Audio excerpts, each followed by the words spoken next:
আসসালামু আলাইকুম, শুভ সন্ধ্যা। কিছুক্ষণের মধ্যে আমাদের আজকের ক্লাসটা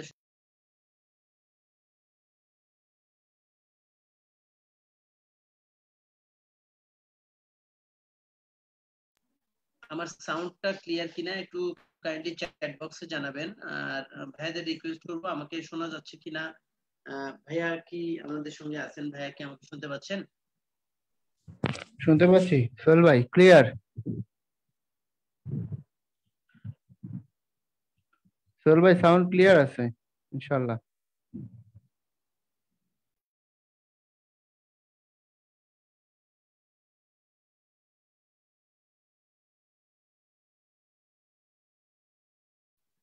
ধন্যবাদ ভাইয়াকে। আমরা আমরা কি কয়েকটা প্রশ্ন নিব নাকি আমরা এক্সাক্ট টাইমে ক্লাসটা শুরু করব? ভাইয়া একটু অনুমতি দিলে আমরা কয়েকটা কোশ্চেন নিতে পারি অথবা ক্লাসটা শুরু করতে পারি ভাইয়া।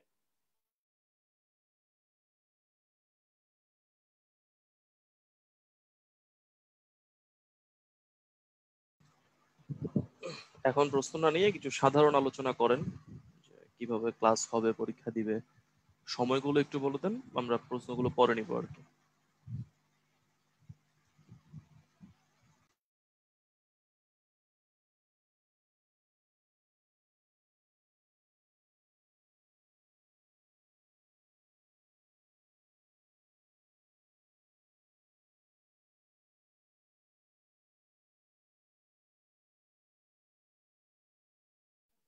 মামুন ভাই কি শুনতে পাচ্ছেন আমাকে?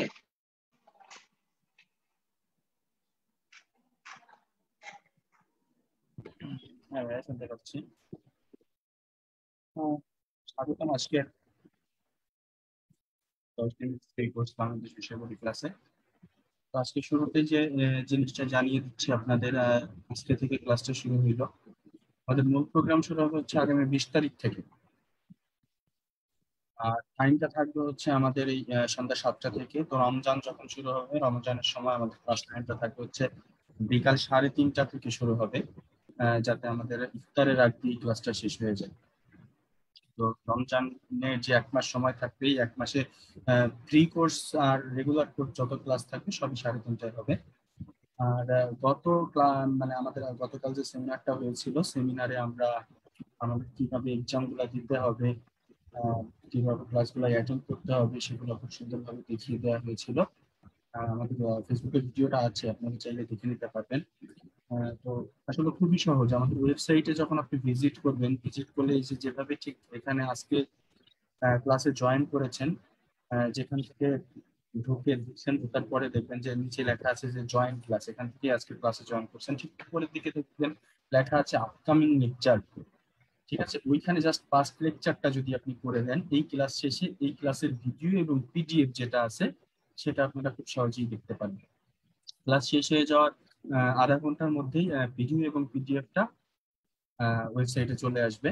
তো ওইখানে জাস্ট ফার্স্ট লেকচার করে দিবেন, ফার্স্ট লেকচার না করলে দেখতে পাবেন না, ফার্স্ট লেকচার করে দিবেন, তুমি দেখতে পাবেন। ঠিক এক্সামটাও ঠিক সেম প্রসেসে আপনারা দিবেন। আগামীকাল নেক্সট যেদিন ক্লাস আছে ওই দিন আবার এক্সাম দিতে পারবেন। তো এক্সাম যে বিষয়টা হচ্ছে যে ঠিক ক্লাসের পাশেই দেখবেন যে আবার এক্সাম লেখা আছে, এক্সামে যাবেন। লেকচারের পাশে এক্সাম লেখা আছে, এক্সামে যাবেন। এক্সামে আপকামিং লেকচার গুলো হচ্ছে আপনার সামনে যে এক্সামগুলো শো করবে, ওখানে যে টেক এক্সামে ক্লিক করলেই আপনাদের সামনে প্রশ্ন চলে আসবে। দেন ওটা খাতায় সুন্দরভাবে প্রশ্ন দেখবেন, প্রশ্ন দেখে নির্দিষ্ট একটা সময় উপরে উঠতে থাকবে, সময়টা দেখে খাতায় প্রশ্নটা লিখবেন। দেন প্রশ্নটা লেখার পরে এখানে মানে আমরা যেভাবে ঠিক ফেসবুকে ছবি আপলোড দিই, ঠিক ওইখানে আপনি ওইখানে ক্যামেরাও আছে, ক্যামেরা ওপেন করতে পারবেন, বা আহ, আগে ছবি তুলে নিয়ে তারপরে ওইখানে ফেসবুকে ঠিক যেভাবে আপলোড দিই ঠিক সেম প্রসেসেই আপনারা ওখানে ছবি আপলোড দিয়ে উপরের ছবিগুলো আপলোড দিয়ে সাবমিট করতে হবে। অবশ্যই নির্দিষ্ট সময়ের মধ্যে ছবিগুলো আপলোড করতে হবে। নির্দিষ্ট সময়ে যেটা আপনার উপরে কাউন্টিং চলতে থাকবে, ওর মধ্যে যদি আপনি ছবিটা আপলোড করতে না পারেন, আপনার আপলোড যদি সম্পন্ন হয়, তাহলে কিন্তু পরীক্ষাটা হবে না, অর্থাৎ ছবিগুলো আমাদের কাছে আসবে না। দেন আপনার পরীক্ষাটা সাবমিট দেওয়ার পরে ওইটা আমরা আপনাদের এই খাতাগুলো আমরা টিচারের মাধ্যমে দেখিয়ে দেওয়ার পর আপনার ওই প্রোফাইলেই আপনি দেন হচ্ছে যখন দেখবেন, তখন হচ্ছে আপনি ওই আপকামিং এক্সামের জায়গায় জাস্ট ফার্স্ট এক্সাম করে দিবেন। ফার্স্ট এক্সাম করলেই আপনি আপনার এই খাতাটা দেখা হওয়ার পরে দেখা হওয়ার পরে আপনি আপনার ওইখানে আপনার খাতার অ্যানালাইসিস রিপোর্টটা এবং আমাদের নমুনা কোশ্চেনটা দেখতে পারবেন। এই হচ্ছে আমাদের এক্সামের নিয়মাবলী। আশা করি নেক্সট যেদিন এক্সাম গুলো অ্যাটেন্ড করবেন, নেক্সট এক্সামে অ্যাটেন্ড করলেই আপনারা বুঝতে পারবেন। খুবই সহজ প্রসেস।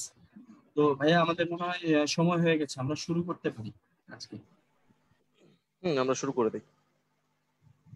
আমার ভয়েস ক্লিয়ার কিনা আমাকে একটু চ্যাট বক্সে জানান, আমরা শুরু করে দিই ক্লাসটা আজকের। ক্লিয়ার আছে, সমস্যা নেই।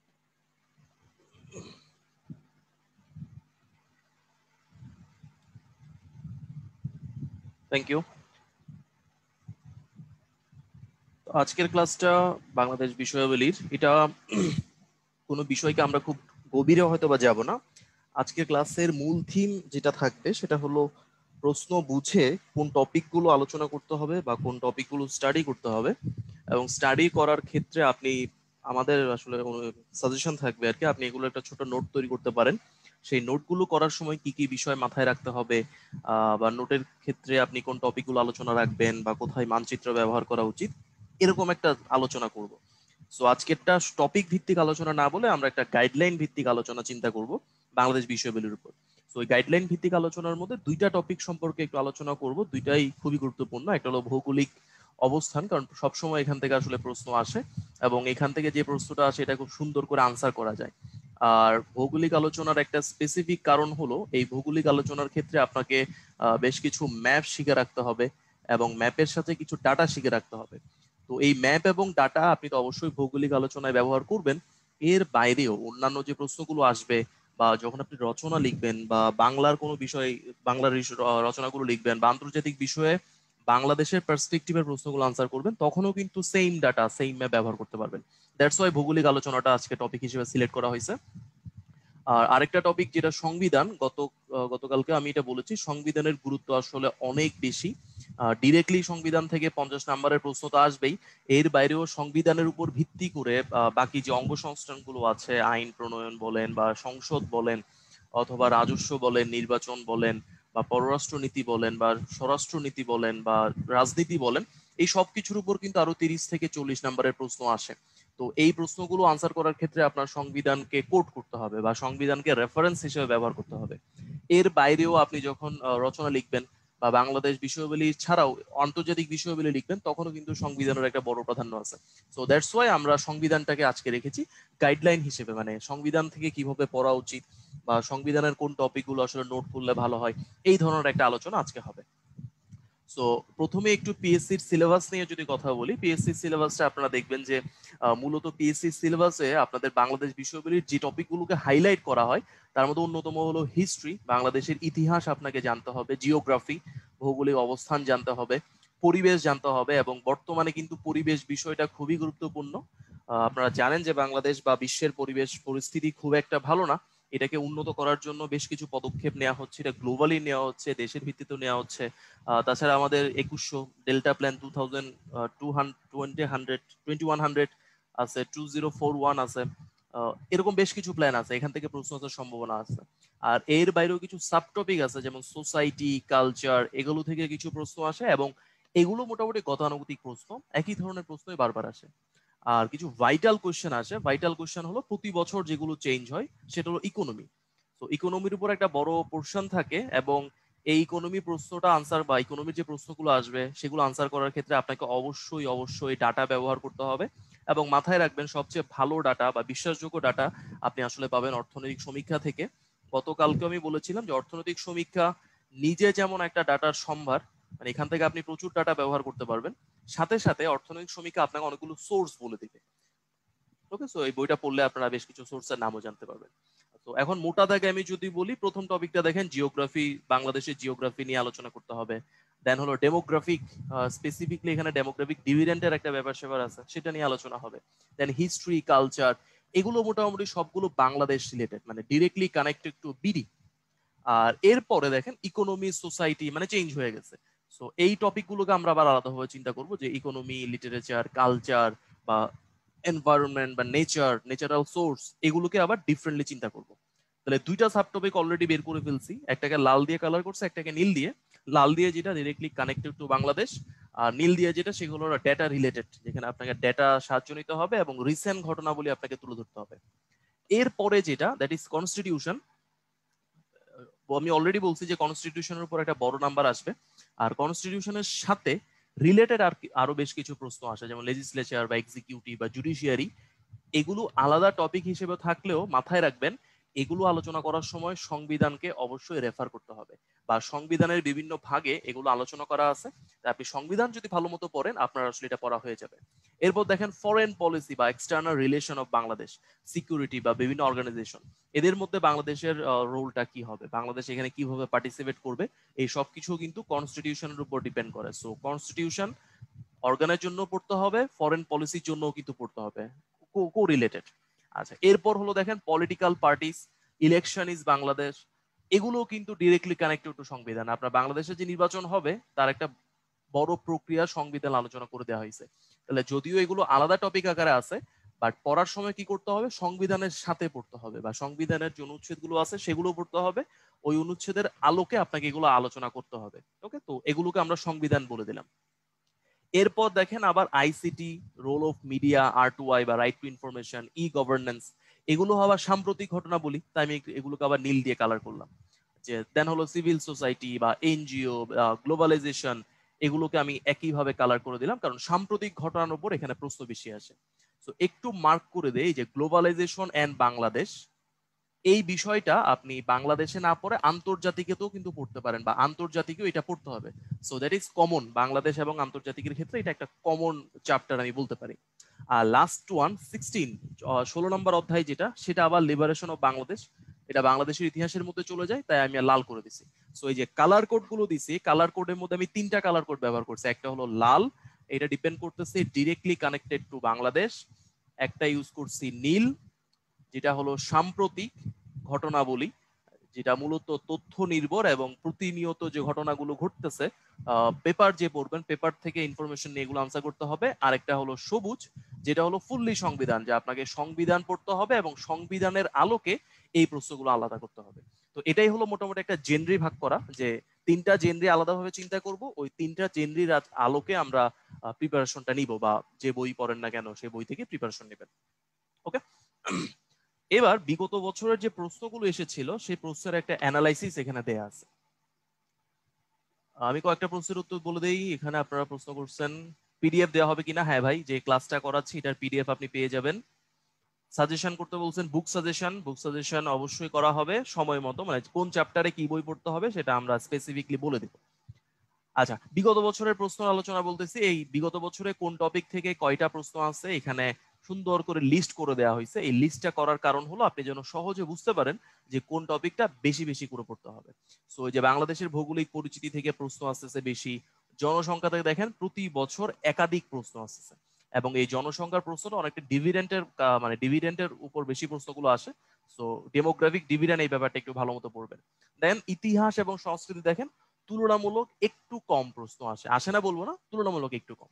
কিন্তু অর্থনীতির কথা যদি বলি, ভেরি ভাইটাল, প্রতি বছরই প্রশ্ন আসতেছে এবং একাধিক প্রশ্ন দেখেন 35 এর পরে যদি বলি প্রচুর প্রশ্ন কিন্তু এখানে আসছে।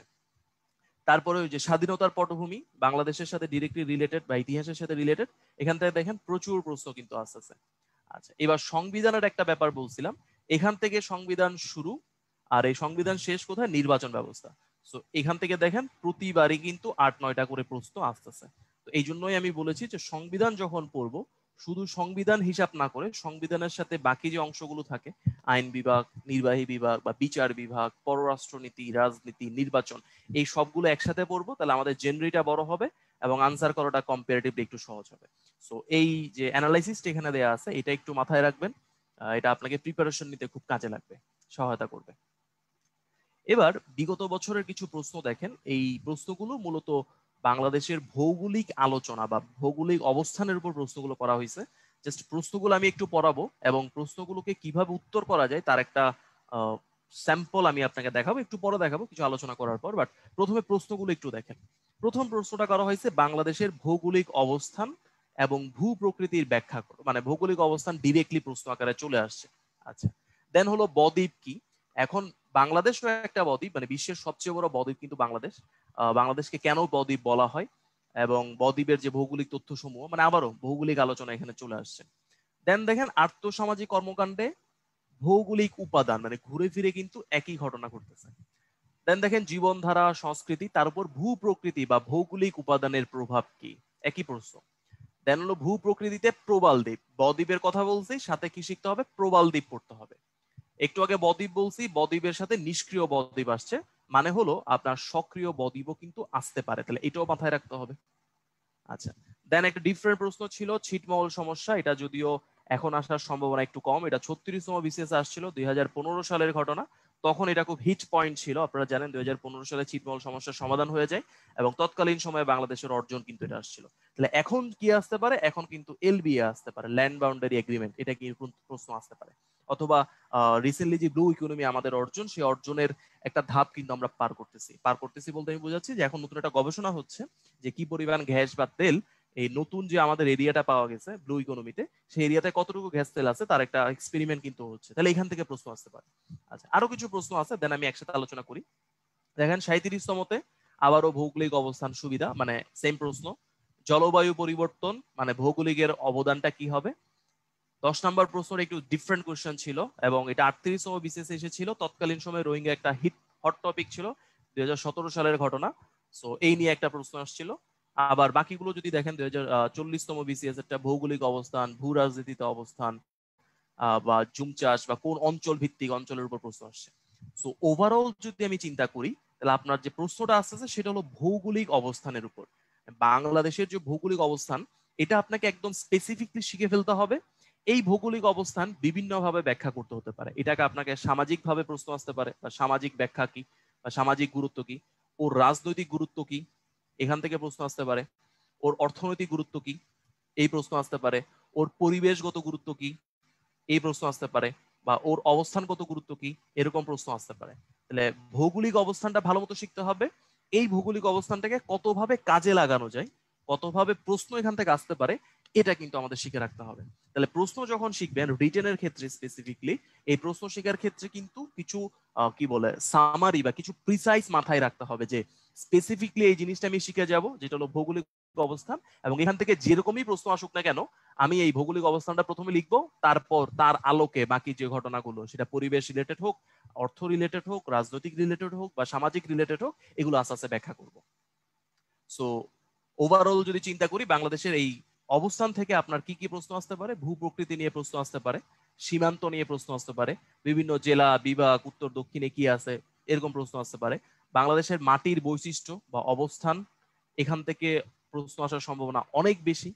দেন হলো বিভিন্ন বন্দর, লেক, বিল, এগুলো সবগুলোর অর্থনৈতিক গুরুত্ব আছে বা পরিবেশগত গুরুত্ব আছে, তাহলে এখানে লিখি অর্থনৈতিক প্লাস পরিবেশগত গুরুত্ব নিয়ে প্রশ্ন আসতে পারে, পরিবেশগত গুরুত্ব। উপজাতির উপর প্রশ্ন আসতে পারে, জনপদের উপর প্রশ্ন আসতে পারে, এবং ভূমিকম্প মানে বাংলাদেশের কোন অঞ্চল কোন দুর্যোগের মধ্যে পড়ে, তাহলে শুধু ভূমিকম্প না বলে আমি আসলে দুর্যোগ রিলেটেড বললে হয় যে কোন অংশটা কিরকম দুর্যোগের মধ্যে পড়তে পারে, এই প্রশ্নগুলো জিস্ট আকারে আপনাকে বলে দিতে পারে। এইবার একটা স্পেসিফিক জিনিস পড়াই, বাংলাদেশ বিষয়াবলীর মধ্যে যে প্রশ্নগুলো আসছে আপনি যদি বিগত বছরের অ্যানালাইসিস করেন আর কি, আপনি দেখতে পারবেন প্রথম টাইপের প্রশ্ন আসে যার নাম্বার হলো 5, দ্বিতীয় টাইপের প্রশ্ন আসে যার নাম্বার হলো 10, তৃতীয় টাইপের প্রশ্ন আসতে পারে যেটা হলো 15, এবং চতুর্থ টাইপের প্রশ্ন আসতে পারে যেটা সরাসরি 20 নাম্বার, মানে 5 থেকে 20 এই এর মধ্যে যে কোনো নাম্বারের প্রশ্ন কিন্তু পরীক্ষায় আসতে পারে। সো বাংলাদেশ বিষয়াবলীর একটা বড় চ্যালেঞ্জ হলো সময় মতো উত্তর করা। তো আমি একটু সময় নিব, মানে এখন একটু ব্যাখ্যা করবো যে সময় মতো উত্তরটা আসলে কিভাবে করা যায়। সো আমি একটু পুরাতন জায়গায় চলে যাই। বাংলাদেশ বিষয়াবলী আপনার 4 ঘন্টার একটা পরীক্ষা, 4 আওয়ার্স, তার মানে 4 into 60 দ্যাট ইজ 240 মিনিটস, 240 মিনিটের একটা পরীক্ষা হবে। আপনি মাথায় 240 মিনিট রাখবেন না, আপনি মাথায় রাখবেন 220 মিনিট। তার কারণ হলো এখানে প্রচুর লিখতে হয়, অনেক কাগজ নিতে হয়, কাগজে নাম্বার লিখতে হয়, রোল করতে, মানে বিশাল কাহিনী আছে। 20 মিনিট আগে হাত থেকে বাদ দিয়ে দিবেন। এবার 220 মিনিট আপনার 200 নাম্বারের জন্য, তাহলে 220 মিনিটকে যদি আপনি 200 দিয়ে ভাগ করেন আপনার অ্যারাউন্ড আসবে কত, 1.1 এর মতো, if I am not wrong আর কি। 1.1 মিনিট আপনি পাবেন পার নাম্বারের জন্য, এটা হলো পার নাম্বার 1 নাম্বারের জন্য। এবার দেখেন তার মানে 5 নাম্বারের একটা প্রশ্ন যদি আপনার আসে, আপনি এটার জন্য হয়তো বা 5.5 মিনিট বা 6 মিনিট লেখার সময় পাবেন। 10 নাম্বারের প্রশ্ন আসলে আপনি 11 মিনিট লিখতে পারবেন, মানে 11 মিনিটের মধ্যে এই প্রশ্নটা আনসার করতে হবে। 20 নাম্বারের যদি আসে 22 মিনিট, আর 15 নাম্বারের যদি আসে মোটামুটি আপনার 16 থেকে 17 মিনিট যদি ধরি, যে 17 মিনিটের মধ্যে এটা আনসার করতে হবে।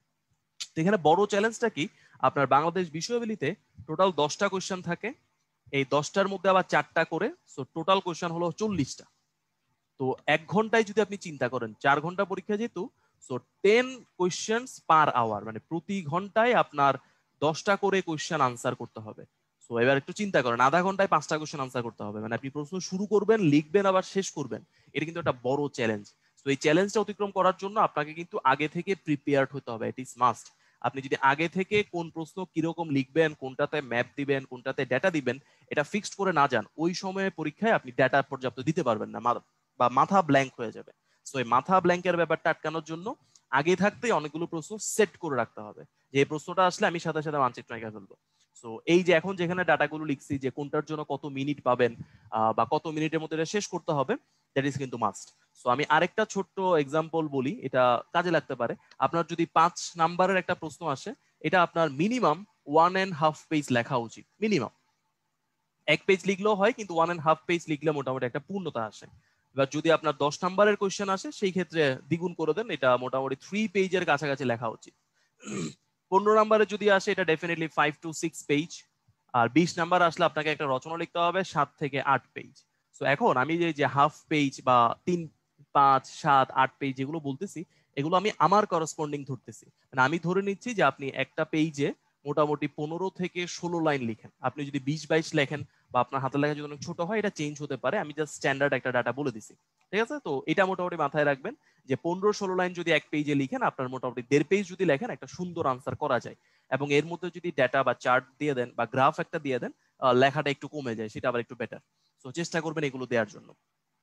এবার আমরা একটা আলোচনা শুরু করি যে বাংলাদেশের অবস্থান কিভাবে আমরা ব্যাখ্যা করব। সো প্রথম যে কাজটা করতে হবে, যেটা মাস্ট, সেটা হলো মানচিত্র আঁকা শিখতে হবে। এটা কিন্তু মাস্ট। এখন থেকে প্রতিদিন, না আমি আশা করতেছি আপনারা আজকে থেকে প্রিপারেশন শুরু করছেন, যে এখন থেকে প্রতিদিন মানচিত্র আঁকবেন। প্রথম দিকে জিনিসটা দেখতে খুবই বাজে হবে, বাট আস্তে আস্তে দেখবেন একটা মানানসই শেপে চলে আসছে। তো আমি অনেকদিন ধরে আঁকতেছি না, আমার যেহেতু পরীক্ষা শেষ, বাট স্টিল আমি একটা ট্রাই করি, দেখি কতটুকু হয়। আর আপনারা যারা খাতায় আঁকবেন কলম দিয়ে বা পেন্সিল দিয়ে, আপনাদের আশা করতেছি খুব একটা সমস্যা হবে না, কারণ কলম দিয়ে বা পেন্সিল দিয়ে আঁকাটা অনেকটা ইজিয়ার। আমি তো আঁকতেছি এনে ডিজিটাল বোর্ডে, তো সেই ক্ষেত্রে আমার একটু কষ্ট হবে, বাট স্টিল আপনাদের জন্য ওটা ট্রাই করি যে কত দ্রুত একটা মানচিত্র আঁকা যায়।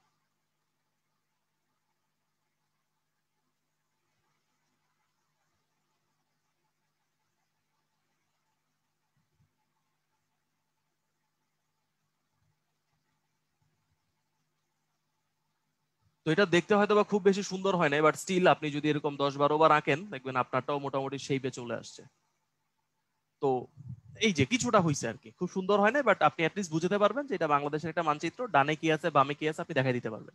তো এই মানচিত্র যত ফাস্ট আঁকতে পারবেন, আপনার কিন্তু একটা পেজ ফিল আপ করাটা অনেক ইজি হয়ে গেছে। এক পেজে আপনি একটা মানচিত্র দিয়ে কিছু ডাটা দিয়ে দিলেন। এখন কি কি ডাটা দিবেন সেটা আমরা প্রতি প্রশ্নের সাথে সাথে শিখিয়ে দিব। আগে কিছু কমন জিনিস শিখে আসি।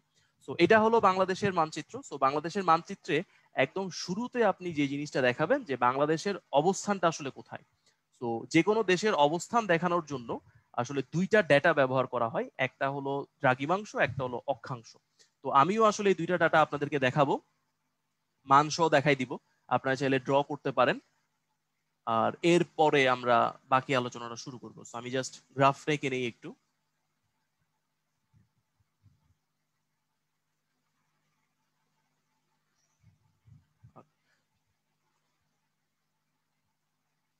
তো এখানে যেটা শুরু করছি, যে একদম চাপাই নবাবগঞ্জ থেকে যদি চিন্তা করি, চাপাই নবাবগঞ্জের যে মানটা হবে সেটা হবে 88°01'। তাহলে বাংলাদেশের অবস্থান যদি আমি চিন্তা করি যে কত দ্রাঘিমাংশে পড়ে, সেটা হলো 88°01' থেকে। আর এই পাশে বান্দরবানের পয়েন্টটা হবে 92°41'। এই হলো বাংলাদেশের দ্রাঘিমাংশ, মানে দ্রাঘিমার মধ্যে কতটুকু আছে। আর আরেকটা ডাটা লিখছি দেখেন, যে নীল কালার দিয়ে যেটা আমি লিখছি, নিচে একটা পয়েন্ট দিছি, উপরে একটা পয়েন্ট দিছি। এই নীল কালার মানে নিচ থেকে উপরে একদম নিচে যে ডাটাটা সেটা হলো 20°34'। আর উপরের যে ডাটাটা সেটা হলো 26 হবে এটা, এটা হবে 26°38'। তাহলে এই হলো বাংলাদেশ বিশ্বের বুকে কোন অবস্থানে আছে, আপনি এখান থেকে এটা বুঝে দিতে পারবেন যে দ্রাঘিমাংশে হলো 8801 থেকে 9241, আর অক্ষাংশের ক্ষেত্রে হলো 2034 থেকে 2638। এটা আপনি কথায়ও লিখতে পারবেন, অথবা এরকম একটা মানচিত্র এঁকে 4 মানে 4টা পয়েন্ট আকারে দেখাই দিলেন। সো মানচিত্র আঁকলে কিন্তু জিনিসটা স্ট্যান্ডার্ড হয়, স্যার বুঝবে যে আপনার বুঝার ক্ষমতাটা একটু বেশি। আচ্ছা, এর বাইরে আরেকটা কি দেখাইতে পারেন, এর বাইরে আপনি যেটা দেখাইতে পারেন যে বাংলাদেশের এই যে ফরিদপুর, যেটা এই ফরিদপুরের উপর দিয়ে একটা বিখ্যাত রেখা চলে গেছে, যে রেখাটার নাম হলো কর্কট ক্রান্তি। কর্কট ক্রান্তি, এবং যার অক্ষাংশ হলো 23.5°। তা আপনি এটাও যদি দেখাই দেন তাহলে কিন্তু আরো স্ট্যান্ডার্ড হয়ে গেল যে বাংলাদেশের অবস্থান, এবং এই অবস্থানের যে পজিশনটা সেটাও দেখাই দিলেন। আর এটার আরেকটা কারণ আছে, একদম আপনি যদি এখানে 90° মানে 88 আর 92 এর মাঝখানে যেটা 90° দ্রাঘিমাংশ, এই 90° দ্রাঘিমাংশ যদি আপনি এখানে ছেদ করে দেন তাহলে এটা মিলবে হলো ফরিদপুরে। ফরিদপুরে কিন্তু নতুন একটা মান মন্দির তৈরি করতেছে। সো এটা কিন্তু একটা সাম্প্রতিক প্রশ্ন, এই ফরিদপুরে মান মন্দির, এটা কিন্তু প্রশ্ন আসতে পারে। এবং যদি প্রশ্ন আসে আপনি অবশ্যই একটা মানচিত্র আঁকবেন, আপনি দেখাই দিবেন যে 23.5° যে অক্ষাংশটা বা কর্কট ক্রান্তি এবং 90° দ্রাঘিমাংশ, এই দুইটা পয়েন্ট ম্যাচ করে হলো ফরিদপুরের স্পেসিফিকলি ভাঙ্গাতে, এবং ভাঙ্গাতেই কিন্তু মান মন্দির তৈরি করা হচ্ছে। এবং ঘটনা মানে মূল ঘটনা হলো আপনি যদি দুপুর 12টা বাজে এখানে দাঁড়ান আপনার কোনো ছায়া কিন্তু পড়বে না। তাহলে এরকম ছোট ছোট কয়েকটা কথা বলে দিলেন, অবস্থানটা দেখাই দিলেন, একটা মানচিত্র এঁকে দিলেন, আপনাকে মোটামুটি 5-এ 4 নাম্বার দিয়ে দিতে পারে, একটা সম্ভাবনা আমি বলতেছি আর কি। দিয়ে দিবে এমন না, বাট একটা ভালো নাম্বার এখানে পেয়ে যাবেন। ওকে, আচ্ছা, এবার বাংলাদেশের কিছু অবস্থান আছে, স্পেসিফিক অবস্থান যদি বলি যে একদম কর্নার গুলোতে কি কি আছে সেটাও এখানে দেয়া আছে। যে বাংলাদেশের সর্ব উত্তরে হলো পঞ্চগড়, সর্ব দক্ষিণে হলো কক্সবাজার বা সেন্ট মার্টিন বা টেকনাফ, জেলা উপজেলা হিসেবে দিয়ে দিছে, জেলা হিসেবে দিছে, উপজেলা হিসেবে দিছে, স্থান হিসেবে দিছে। দেন হলো সর্ব পশ্চিম, সর্ব পূর্বতে কি কি আছে। যদি কখনো অবস্থান ভিত্তিক বাংলাদেশের ব্যাখ্যা করতে বলে আপনি কিন্তু এই 4টা জেলা এবং উপজেলা দেখাই দিতে পারেন। নর্মালি জেলা এবং উপজেলা দেখালেই চলবে। আর প্রিলির জন্য হয়তো আপনারা স্থান সহ শিখছেন, বা রিটেনের স্থান দেখানোর খুব একটা দরকার হবে না, জেলা এবং উপজেলা দেখাই দিবেন যদি অবস্থান ভিত্তিক বাংলাদেশের উপর কোনো ডিরেক্ট প্রশ্ন আসে। ঠিক আছে? আচ্ছা, এবার আরেকটু বাইরে থেকে চিন্তা করি, মানে এতক্ষণ ধরে আমরা বাংলাদেশের ভেতর থেকে চিন্তা করতেছি, এবার আরেকটু বাইরে থেকে যদি চিন্তা করি, বাংলাদেশের ভৌগোলিক অবস্থান যদি জিজ্ঞেস করা হয় আপনি কিন্তু প্রথমেই বলতে পারবেন যে বাংলাদেশ দক্ষিণ এশিয়ার একটি দেশ। বাংলাদেশ হলো দক্ষিণ এশিয়ার একটি দেশ, দক্ষিণ এশিয়ার দেশ। তো এই কথাটা বলার পর আপনি যদি দক্ষিণ এশিয়ার একটা ছোট মানচিত্র এঁকে বাংলাদেশকে দেখাই দিতে পারেন, তার মানে কিন্তু আপনার যে নলেজ সেটা অনেক বেশি, স্যারদের কাছে এটা অনেক বেশি অ্যাকসেপ্টেন্স হবে। এবার আমি এখান থেকে কিছু ডাটা আপনাদেরকে দেখাবো। ডাটাটা কি, যে বাংলাদেশের টোটাল যে বাউন্ডারি তার 3 দিকে হলো ভারত, 3 দিকেই মোটামুটি ভারতের অবস্থান, আর একদিকে হলো বঙ্গোপসাগর। এখন ভারতের স্পেসিফিকলি যে জায়গাগুলোর সাথে বাংলাদেশের বাউন্ডারি আছে, যেমন হাতের আমি বাম পাশে যদি বলি যেটা আসলে পশ্চিম দিক, এই পশ্চিমে ভারতের হলো পশ্চিমবঙ্গ আছে। তাহলে আপনি ভারতের সাথে যদি পশ্চিমবঙ্গ কথাটা বলে দিতে পারেন তাহলে ব্যাপারটা আরো স্পেসিফিক হলো। এবার আমি যদি উত্তরের কথা বলি, উত্তরে হলো মেঘালয় আছে, তাহলে মেঘালয় কথাটা বলে দিতে পারলে আরো স্পেসিফিক হলো। আর এইখানে স্পেসিফিকলি এই পয়েন্টের কথা যদি বলি, এটা হলো বাংলাদেশের রাঙ্গামাটি। রাঙ্গামাটি এমন একটা জেলা যেটা 2টা দেশের সাথে সীমানা শেয়ার করে, একটা হলো ভারত, একটা হলো মিয়ানমার। সো ভারতের যে অংশের সাথে শেয়ার করে সেটার নাম হলো, বলেন তো দেখি চ্যাট বক্সে মনে আছে কিনা আপনাদের, ভারতের কোন প্রদেশের সাথে বাংলাদেশের কি যেন বলে রাঙ্গামাটি সীমানা শেয়ার করে? একজন বলছেন ত্রিপুরা। ত্রিপুরা না, এটা আসলে মিজোরাম, এটা হলো মিজোরাম। ত্রিপুরা বলছেন, ত্রিপুরা হলো আসলে কুমিল্লার পাশে, এই যে এই অংশটা হলো ত্রিপুরা। ঠিক আছে? আর ওভারঅল যদি চিন্তা করি এই অংশ যেটা মানে ত্রিপুরার চারপাশে মেঘালয়ের আগ পর্যন্ত, এটা হলো আবার আসাম। ঠিক আছে? এই ডাটাগুলো মোটামুটি জানতে হবে। এইবার কিছু তথ্য শিখাই দেই, যখনই বাংলাদেশ রিলেটেড প্রশ্ন আসবে এই তথ্যগুলো দিতে হবে। একটা তথ্য হলো বাংলাদেশের বিভাগ কয়টা, এগুলো বাংলাদেশের অবস্থানের মধ্যে দিতে হবে, এটা হলো 8টা। দেন হলো জেলা কয়টা, জেলা হলো 64টা, একটু পর্যন্ত সবাই জানেন। উপজেলা কয়টা এটা আমিও ভুলে গেছি, 400 কতটা যেন আছে, লিখতে পারলে ভালো, না লিখতে পারলে সমস্যা নেই। আচ্ছা, তারপর সীমান্তবর্তী দেশ কয়টা, বাংলাদেশের সাথে কয়টা দেশ সীমান্তবর্তী? আপনি অলরেডি যেহেতু চিত্র এঁকে ফেলছেন, আপনি বুঝতে পারতেছেন এখানে দুটি দেশ হবে, ভারত এবং মিয়ানমার। আচ্ছা, সীমান্তবর্তী কথাটা বলার পরে সীমান্তবর্তী জেলা কয়টা, দ্যাট ইজ এ ভাইটাল। তাহলে সীমান্তবর্তী জেলা হলো 32টা। এই 32টাকে দুই ভাবে লিখবেন, একটা হলো 30, একটা হলো 3। মানে 30টা হলো ভারতের সাথে, 3টা হলো মিয়ানমারের সাথে। এবং আপনারা জানেন যে কমন জেলাটা হলো রাঙ্গামাটি, তো এই কথাটাও বলে দিবেন, কমন হলো রাঙ্গামাটি। আচ্ছা, তাহলে এই হলো ও মোটামুটি একটা বাইরে থেকে তথ্য। এইবার সীমানা নিয়ে কিছু ডাটা অবশ্যই লিখবেন। সীমানা নিয়ে ডাটার মধ্যে প্রথমে লিখবেন হলো মোট সীমানা কত, মানে বাংলাদেশের এই যে বাংলাদেশ মানচিত্রটা আছে, আপনি যদি চারপাশে একটা রেখা টানেন, সেই রেখাটার দৈর্ঘ্য কত, এটাই বলতে আসছে আসলে মোট সীমানা কত। তো এই মোট সীমানা হলো 5138, 5138 কিলোমিটার। আমি এভাবে শিখতাম 5138। এবং এই সীমানাটা কার কার মধ্যে ভাগ হয়েছে?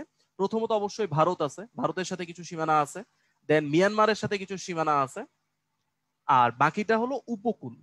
সো উপকূল কোন অংশটা আমি যদি চিত্র থেকে দেখাই, এই যে বঙ্গোপসাগরের সাথে যে অংশটা আছে বা বঙ্গোপসাগরের সাথে যে রেখাটা থাকবে সেটাকে আমরা বলতেছি উপকূল, দ্যাট ইজ আওয়ার উপকূল। তাহলে ভারতের সাথে হলো 4156, আমি শিখতাম 4+1=5, 5+1=6, 4156।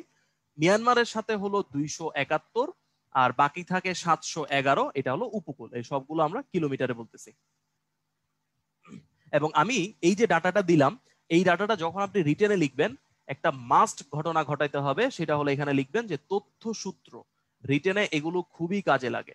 তথ্যসূত্র মানে আপনি এই ডাটা কোথায় পাইছেন এটা কিন্তু বলে দিতে হবে।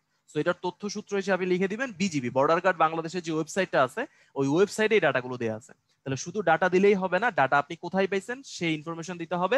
এই ক্ষেত্রে আমি কোথায় দিছি, বিজিবি দিয়ে দিছি। তাহলে বাংলাদেশের অবস্থানের মধ্যে আপনি এরকম একটা চিত্র দিয়ে, সীমানা দিয়ে, এবং বাংলাদেশের অভ্যন্তরে জেলা, উপজেলা, সীমান্তবর্তী জেলা কয়টা, এরকম যদি বলে দেন, তাহলে কিন্তু মোটামুটি একটা সুন্দর উত্তর হয়ে গেল।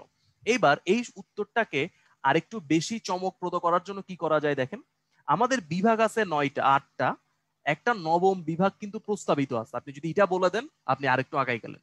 64টা জেলা আছে, 65তম একটা জেলা প্রস্তাবিত আছে, আপনি যদি এটা বলে দেন আরো আগে গেলেন। আমাদের জেলা মানে সীমান্তবর্তী জেলা হলো 32টা, 30টা ভারতের সাথে, 3টা মিয়ানমারের সাথে। এই 30টার মধ্যে 16টাই কিন্তু আবার পশ্চিমবঙ্গের সাথে। তা আপনি যদি এই ডাটাটা বলে দেন, তাহলে আপনি আরেকটু আগাই গেলেন। ছোট ছোট ইনফরমেশন, কিন্তু এই ছোট ছোট ইনফরমেশন কিন্তু আপনাকে বাকিদের থেকে অনেকটুকু আলাদা করে দেবে। ঠিক আছে, তাহলে এই চেষ্টাগুলো করবেন। সো নবম বিভাগ, এটা মনে হয় সবাই জানেন, সেটা হলো পদ্মা। আর 65তম যে জেলাটা হবে সেটা হবে ভৈরব। এরকম ছোট ছোট ইনফরমেশন যেগুলো একদম সাম্প্রতিক ঘটতেছে, এই সাম্প্রতিক ঘটনাগুলো আপনি অ্যাড করে দিতে পারেন, যেটা আপনার লেখাটাকেও সুন্দর করবে এবং নাম্বার পাওয়ার যে পসিবিলিটি সেটাও বৃদ্ধি করবে। আচ্ছা, এবার মনে করেন আপনার এই প্রশ্নটা 5 নাম্বারের জন্য আসছে বা 2 নাম্বারের জন্য আসছে, বাংলাদেশের অবস্থান দেখাও, 2 নাম্বারের একটা প্রশ্ন। সো 2 নাম্বারের একটা প্রশ্নে তো আপনি এতগুলো ডাটা লিখতে পারবেন না বা এতগুলো মানচিত্র আঁকতে পারবেন না। তো সেই ক্ষেত্রে একটা ছোট্ট টেকনিক আপনাদেরকে আমি শিখাই দিই, এটা চাইলে কাজে লাগাতে পারেন। মানে আমিও কাজে লাগাইছিলাম, এবং যেসব স্যারেরা খাতা দেখছেন বা প্র্যাকটিস করছেন, তারা বলছেন যে না, ইটস এ গুড টেকনিক। তো এই জন্য আমি আপনাদেরকে ভাবলাম যে এটা শিখাই দিই। মনে করেন আপনি একদম মাঝখানে বাংলাদেশ কথাটা লিখলেন, যেহেতু সময় কম, 2-3 নাম্বারের জন্য আনসার করতেছেন, এখানে বাংলাদেশ লিখলেন, যে বাংলাদেশকে মাঝখানে রেখে এইবার আপনি চারপাশে অবস্থানগুলো দেখান। তো প্রথমে পূর্ব, দেন পশ্চিম, উত্তর, দক্ষিণ, এই দুইটার মাঝখানে, এই দুইটার মাঝখানে। এবার আপনি মনে করেন কিছু হাতের কথা লিখলেন। কি লিখবেন, যে বাংলাদেশের পূর্ব দিকে, এইটা হলো পূর্ব দিক, পূর্ব দিকে কি আছে, ভারত আছে। ভারতের স্পেসিফিকলি কোন অংশটা আছে, এখানে আছে ত্রিপুরা। তাহলে বাংলাদেশের অবস্থান দেখাই দিলেন। এবার যদি পশ্চিম দিকের কথা বলি, এখানে পশ্চিম লিখলেন, এখানে লিখলেন যে ভারত, ভারতের কোন অংশ আসে, ভারতের হলো পশ্চিমবঙ্গ আছে, পশ্চিমবঙ্গ। এবার বাংলাদেশের দক্ষিণে কি আছে, দক্ষিণে হলো বঙ্গোপসাগর, বঙ্গোপসাগর, এরকম ভাবে লিখে দিলেন। আর বাংলাদেশের উত্তরে কি আছে, উত্তরে আছে ভারত, বা ভারতের কোন অংশটা স্পেসিফিকলি আপনি যদি বলে এটা মেঘালয় বলা যায়, এটা হলো মেঘালয়। আচ্ছা, এবার এই যে রেখাটা টানছি, এটাকে বলা হয় পূর্ব দক্ষিণ বা দক্ষিণ পূর্ব। পূর্ব দক্ষিণ বা দক্ষিণ পূর্ব দুইটাই বলতে পারেন। এই পূর্ব দক্ষিণে কি আছে, পূর্ব দক্ষিণের নিচের দিকে আছে হলো মিয়ানমার, আর এই পাশে আছে হলো ভারত। ভারতের কোন অংশ যদি স্পেসিফিকলি বলে এটা হলো মিজোরাম, আর মিয়ানমারের কোন অংশ সেটা হলো চীন। ঠিক আছে, তাহলে এই ইনফরমেশন দেখাই দিলাম। যদি এই পাশে দেখাইতে বলে, মানে আপনি যদি আরেকটা ডাটা দেখাইতে চান, তাহলে এই পাশে কি আছে, এই পাশেও কিন্তু পশ্চিমবঙ্গ। পশ্চিমবঙ্গ কিন্তু আগেই বলছিলাম যে 16টা জেলার সাথে পশ্চিমবঙ্গের শুধু একার সীমান্ত আছে। সো এই ইনফরমেশন আপনি দেখাই দিতে পারেন। মানে কম সময়ের মধ্যে যদি ইনফরমেশন দেখাইতে হয়, আপনি মানচিত্র হয়তো আঁকার সময় পাচ্ছেন না, বাট এই ইনফরমেশন গুলো দেখাই দিলেন। ওকে, তাহলে কিছু টেকনিক শেখানো হলো যে কিভাবে উত্তর করা যায় বা কিভাবে উত্তর করলে নাম্বারটা একটু বেশি পাওয়া যায়। এই হলো মোটামুটি ইনফরমেশন। এইবার বাংলাদেশের পরবর্তী অংশ মানে ভৌগোলিক পরিচিতিতে এরপরে যে টপিকটা সবচেয়ে বেশি আসে সেটা হলো ভূপ্রকৃতি। সেটার নাম হলো ভূপ্রকৃতি। এবং এই ভূপ্রকৃতির প্রশ্নটা কিভাবে আসতে পারে, আপনাকে বলতে পারে যে বাংলাদেশের মাটির বৈশিষ্ট্য ব্যাখ্যা করুন। মাটির বৈশিষ্ট্য, অথবা পরিবেশগত বৈশিষ্ট্য, পরিবেশগত বৈশিষ্ট্য, অথবা পাহাড় সীমা, পাহাড় সীমা। এরকম ভাবে প্রশ্নটা আসতে পারে যে মাটির বৈশিষ্ট্য কি, পরিবেশগত বৈশিষ্ট্য কি, বা পাহাড় সীমা কি। এরকম ভাবে প্রশ্ন যদি আসে আপনার একটা কমন উত্তর থাকবে। তো কমন উত্তরটা দেখাবো তার আগে মামুন ভাই বা সোহেল ভাই কে আছেন আমি জানি না, একটু হ্যান্ড রেইজটা আপাতত একটু বন্ধ রাখতে হবে। হ্যান্ড রেইজের জন্য আমার একটু প্রবলেম হচ্ছে।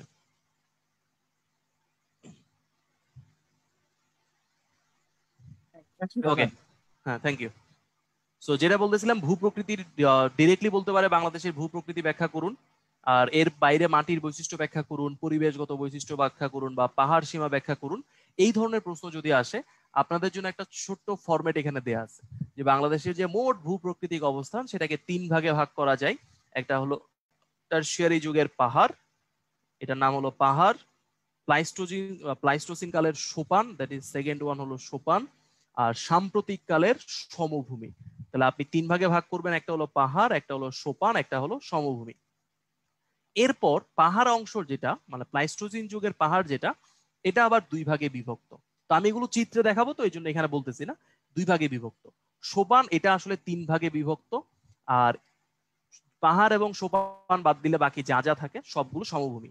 এবার এই প্রশ্নটা কথাই যেমন আপনি লিখবেন, আপনি এটাকে চিত্রের মাধ্যমে কিভাবে ফুটাই তুলবেন দেখেন। আমি একটু নিয়ে যাই আপনাদেরকে এই চিত্রটার মধ্যে।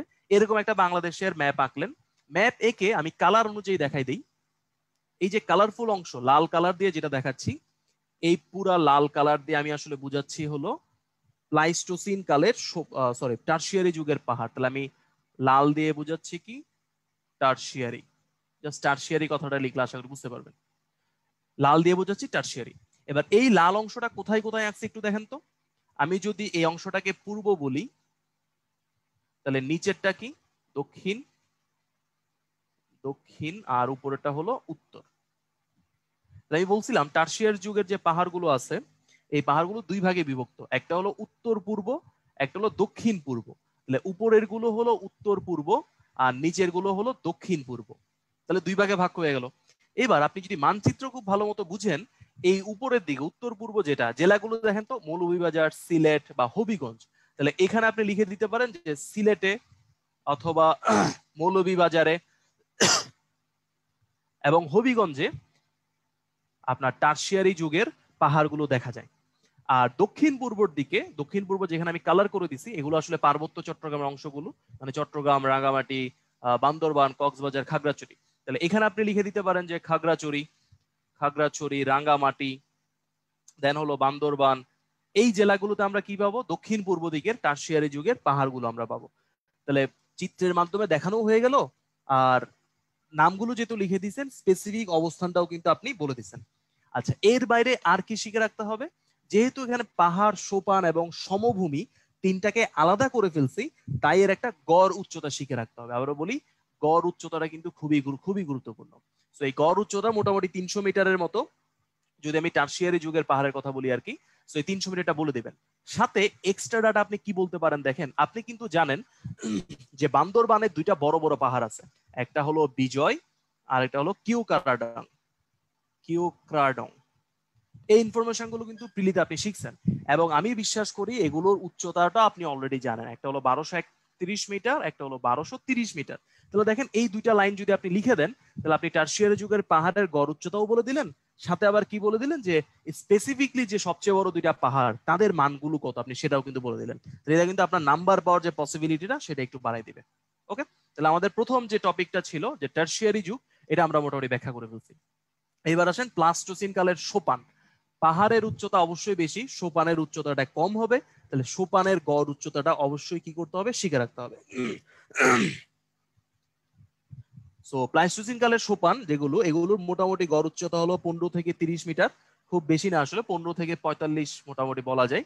বই ভিত্তিতে এটা চেঞ্জ হয়। সো আমি যেটা বলতেছি এটা হলো 9, 10 এর যে ভূগোল বই, সেই ভূগোল বইয়ের ডাটা বলতেছি। চাইলে ভূগোল বইয়ের তথ্যটাও বলে দিতে পারেন যে 15 থেকে 45 মিটারের মধ্যে বরেন্দ্রভূমি, মধুপুর ও ভাওয়ালের গড় এবং লালমাই পাহাড়, এই যে 3 ভাগে ভাগ করছি, এই 3 ভাগটা এখন আপনি দেখাই দিবেন।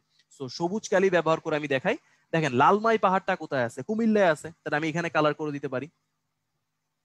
আচ্ছা, তারপর কি কি আছে, মধুপুর এবং ভাওয়ালের গড়। মধুপুর এবং ভাওয়াল গড়গুলো কোথায় আছে, গাজীপুর এবং ময়মনসিংহ এর দিকে আছে। তাহলে গাজীপুর এবং ময়মনসিংহের অংশটাকে আমি কালার করে দিতে পারি বা শেড করে দিতে পারি। আরেকটা কি আছে, বরেন্দ্রভূমি। বরেন্দ্রভূমি কোন অংশে আছে, বগুড়ার দিকে, এটা মোটামুটি সবাই জানেন। পুন্ড্রনগর, যেটা আমরা পুন্ড্রনগর হিসেবে শিখে রাখছিলাম, তাহলে এই অংশটা কালার করে দিলাম। তাহলে 3টা কালার করে দিয়ে নাম লিখে দিলেন, এটা হলো লালমাই, এটা হলো মধুপুর এবং ভাওয়াল, আর এটা হলো বরেন্দ্রভূমি। তাহলে একই সাথে কথাও বলা হয়ে গেল, চিত্র আকারে দেখাও দিলাম যে কোনটা কেমন, মানে কাজ মোটামুটি হয়ে গেছে।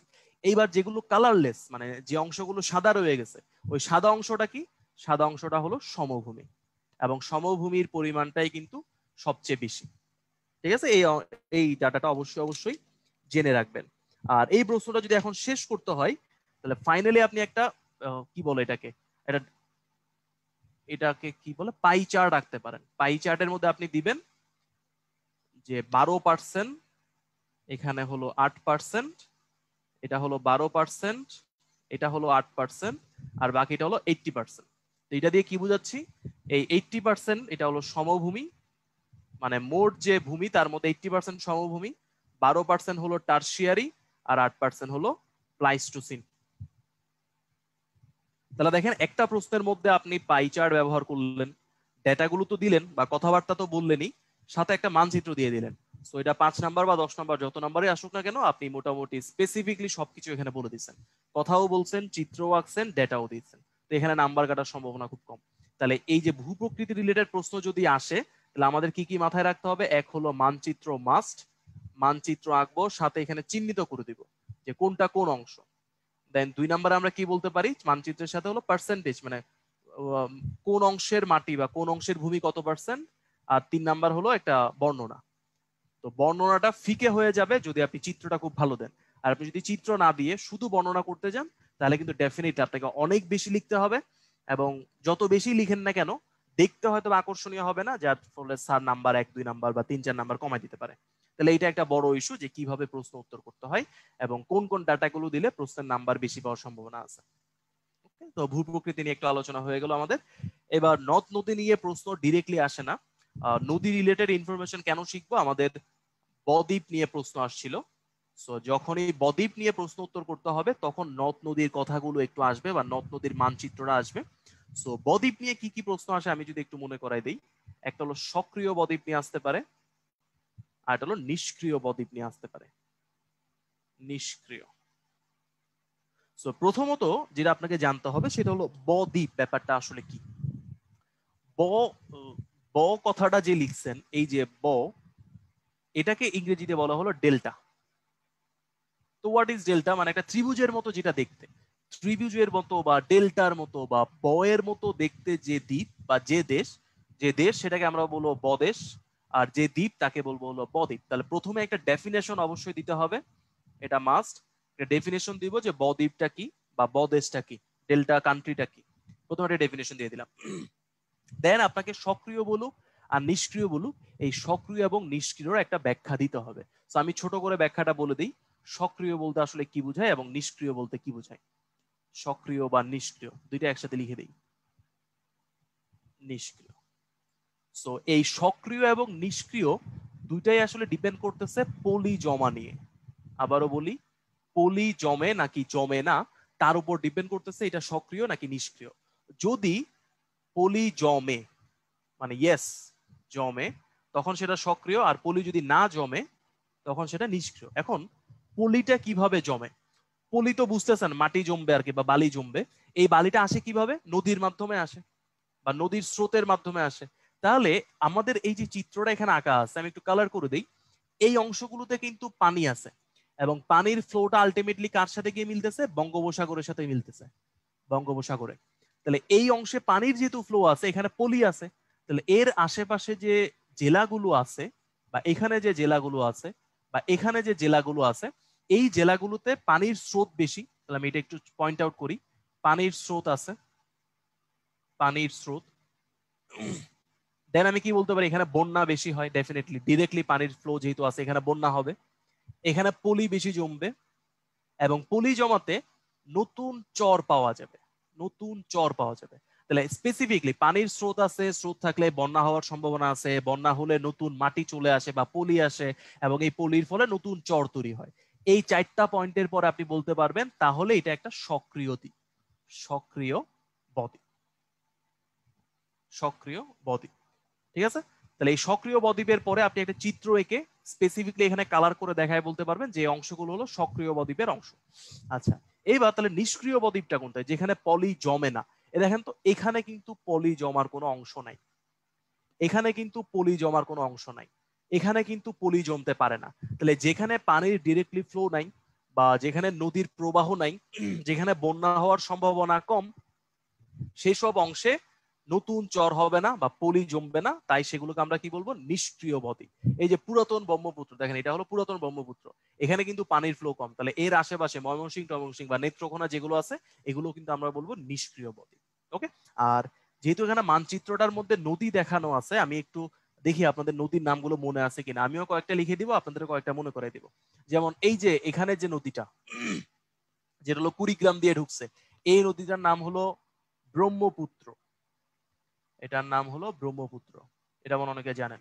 তাহলে বলেন তো এখান দিয়ে যে নদীটা ঢুকছে লালমনিরহাট দিয়ে, এই নদীর নাম কি? দেখি একটু চ্যাট বক্সে বলেন তো ভাইরা, এটা কোন নদী? গুড, আপনাদের ম্যাক্সিমামই জানেন, এটা হলো তিস্তা, এটা হলো তিস্তা। আচ্ছা, তাহলে ব্রহ্মপুত্র আর তিস্তা মিললো, মিলে নিচে নামতেছে। নিচে যখন নামতেছে তখন কিন্তু তার নাম চেঞ্জ হয়ে গেছে যমুনা, এখন নাম হয়েছে যমুনা। আর এই পাশে যেটা চলে গেছে এটা হলো পুরাতন ব্রহ্মপুত্র। 1800 সালে একটা ভূমিকম্প হয়েছিল, ভূমিকম্প হয়ে ব্রহ্মপুত্রের গতিপথ চেঞ্জ হয়ে যায়, তারপর পুরাতন ব্রহ্মপুত্র পাওয়া যায়। আশা করি এগুলো জানেন, এগুলো বলে আমি আর সময় নষ্ট করব না, আমি জাস্ট নামগুলো বলে দিই। তাহলে তিস্তা ব্রহ্মপুত্র মিলে কি হলো? যমুনা হলো। যমুনা হয়ে এই পয়েন্টটা আসলো। এই পয়েন্টের একটা স্পেসিফিক নাম আছে, মনে হয় জানেন, এটাকে গোয়ালন্দ বলে। তো আমি একটু ছোট করে গোয়ালন্দ কথাটা বলে দিই। এই গোয়ালন্দে যমুনার সাথে আরেকটা নদী এসে যুক্ত হয়। আমি একটু অন্য কালার দিয়ে বলি, এটা নীল কালার দিয়ে বলি। এটা হলো ভারতের গঙ্গা নদী, চাপাই দিয়ে ঢুকে বা রাজশাহী দিয়ে ঢুকে ভারতের গঙ্গা, যেটা বাংলাদেশে ঢুকে হয়ে যাবে পদ্মা। পদ্মা এবং যমুনা গোয়ালন্দে এসে যুক্ত হলো। গোয়ালন্দের পর দুইটা আগাচ্ছে, আগে আগে এখানে চলে আসলো। এখানে কিন্তু নতুন একটা মোহনা আছে, চাঁদপুরে জানেন, এটা এটা হলো চাঁদপুর, চাঁদপুরের মোহনা। কার সাথে মিলিত হয়েছে? এখানে হলো মেঘনার সাথে মিলিত হয়েছে। আচ্ছা, এই মেঘনাটাও কিন্তু স্পেসিফিক কোনো নদী না, এটা দুইটা নদী মিলে আসলে যুক্ত হয়। একটা হলো এখানে, একটা হলো এখানে। ওর নাম হলো সুরমা আর ওর নাম হলো কুশিয়ারা, কুশিয়ারা। তাহলে সুরমা এবং কুশিয়ারা মিলে মেঘনা হয়, মেঘনার সাথে যমুনা যুক্ত হয় চাঁদপুরে, তারপর দুইজন মিলে কোথায় চলে যায়? ব্রহ্মপুত্রে চলে যায়। তাহলে আপনি নদীর নামগুলো যদি মোটামুটি জানেন, নদীর আশেপাশে যে জেলাগুলো থাকে সেগুলোকে আমরা বলবো সক্রিয়, আর নদী থেকে বহু দূরে যারা থাকে তাদেরকে আমরা বলবো নিষ্ক্রিয়। মোটামুটি আপনারা চ্যাট বক্স অনেকে বলে দিচ্ছেন, ম্যাক্সিমামই সঠিক উত্তর দিচ্ছেন। তাহলে নদীর নামগুলো জানবো, নদীর চিত্রটা আঁকতে পারবো, এবং নদীর আশেপাশে জেলা কোনটা, মানে তিস্তা আসলে লালমনিরহাট দিয়ে ঢুকছে এটা জানতে হবে, ব্রহ্মপুত্র যে কুড়িগ্রাম দিয়ে ঢুকছে এটা আসলে জানতে হবে। এই নামগুলো কিন্তু জানাটা মাস্ট। ঠিক আছে? তাহলে সক্রিয়, নিষ্ক্রিয় কিংবা বদ্বীপ বা নদী রিলেটেড বা পলি কোথায় জমে বা কোথায় কি বলে বন্যা বেশি হতে পারে বা কোথায় বন্যা হবে না, এই অংশগুলো জানার জন্য কিন্তু মানচিত্রটা খুব বেশি গুরুত্বপূর্ণ। এবং মানচিত্রে স্পেসিফিকলি আপনি যদি বলে দিতে পারেন যে ড্র করে যেখানে ডাটা থাকবে এখানে ডাটা থাকবে না, তাহলে এটা আরো বেশি গুরুত্ব বা নাম্বার পাওয়ার ক্ষেত্রে সুবিধাজনক হবে। ওকে, তাহলে এই হলো মোটামুটি বাংলাদেশের মানচিত্র নিয়ে যা যা আসে। এবার একটা স্পেসিফিক প্রশ্নের উত্তর এখানে দেয়া আছে, এটা আপনাদের জন্য বাড়ির কাজ, আসলে জাস্ট দেখে দেখে উত্তর করবেন। সেটা হলো মানমন্দির। অলরেডি একবার বলছি যে মানমন্দিরটা হলো ফরিদপুরের ভাঙ্গায় অবস্থিত। দুইটা রেখা এখানে মিলছে, একটা হলো 23.5 ডিগ্রি ট্রপিক অফ ক্যান্সার বা কর্কট ক্রান্তি, আর একটা হলো 90 ডিগ্রি দ্রাঘিমা। দুইটা মিলে ভাঙ্গাতে মিলছে এবং ভাঙ্গাতেই নতুন মান মন্দির তৈরি হচ্ছে। ফরিদপুরের ভাঙ্গাতে নতুন মান মন্দির। তো বলছিলাম যে স্পেসিফিক একটা ঘটনা আছে যে জুন মাসের 21 তারিখ 12টার সময় যদি কেউ এখানে দাঁড়ায়, আকাশে মেঘ না থাকে, তাহলে আবিষ্কার করবে সূর্য ঠিক মাথার উপরে এবং তার কোনো ছায়া পড়ছে না। ঠিক আছে, তাহলে এই চিত্রটাও এঁকে দিতে পারেন, স্পেসিফিকলি ভাঙার চিত্রটা দিয়ে দিবেন এবং এই দুইটা মান অবশ্যই বলে দিবেন যে 23 ডিগ্রি 23.5 ডিগ্রি অক্ষাংশ এবং 90 ডিগ্রি দ্রাঘিমাংশ এখানে মিলিত হয়ে এই মান মন্দিরটা এখানে তৈরি করা হচ্ছে। নাম দেওয়া হয়েছে কি? বঙ্গবন্ধু স্পেস অবজারভেটরি এট ভাঙ্গা।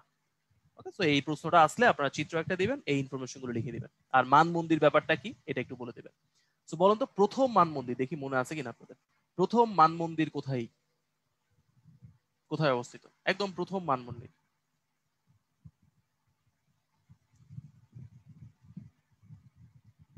লন্ডন টন্ডন লিখতেছেন, এক্স্যাক্টলি পয়েন্টের নাম তো জানার কথা। Greenidge, good. গ্রিনিচ হলো প্রথম মান মন্দির। Thank you. গ্রিনিচ বললে আসলে বেটার, লন্ডন বললে তো হবেই, গ্রিনিচ বলাটা উচিত। ওকে, সো মানমন্দির নিয়ে আমরা বলে ফেলছি এবং মানমন্দির বলার সময় চিত্র দিতে হবে, এটাও মাস্ট, সেটাও বলে দিলাম। এবার একটু স্থল সীমান্ত চুক্তি এলবি এর কথা বলছিলাম, এই এলবি নিয়ে কয়েকটা ইনফরমেশন দেয়া আছে, এটাও একটু শিখে রাখবেন। ল্যান্ড বাউন্ডারি এগ্রিমেন্ট, এটা হলো ভারত এবং বাংলাদেশের মধ্যে সীমান্ত রিলেটেড যে চুক্তিটা হয়, এটা মূলত স্টার্টিং আপনি যদি ইতিহাস বলেন 74-এ বাংলাদেশের জাতির জনক শেখ মুজিবুর রহমান এবং ভারতের প্রধানমন্ত্রী ইন্দিরা গান্ধীর মধ্যে একটা চুক্তি সই হয়েছিল।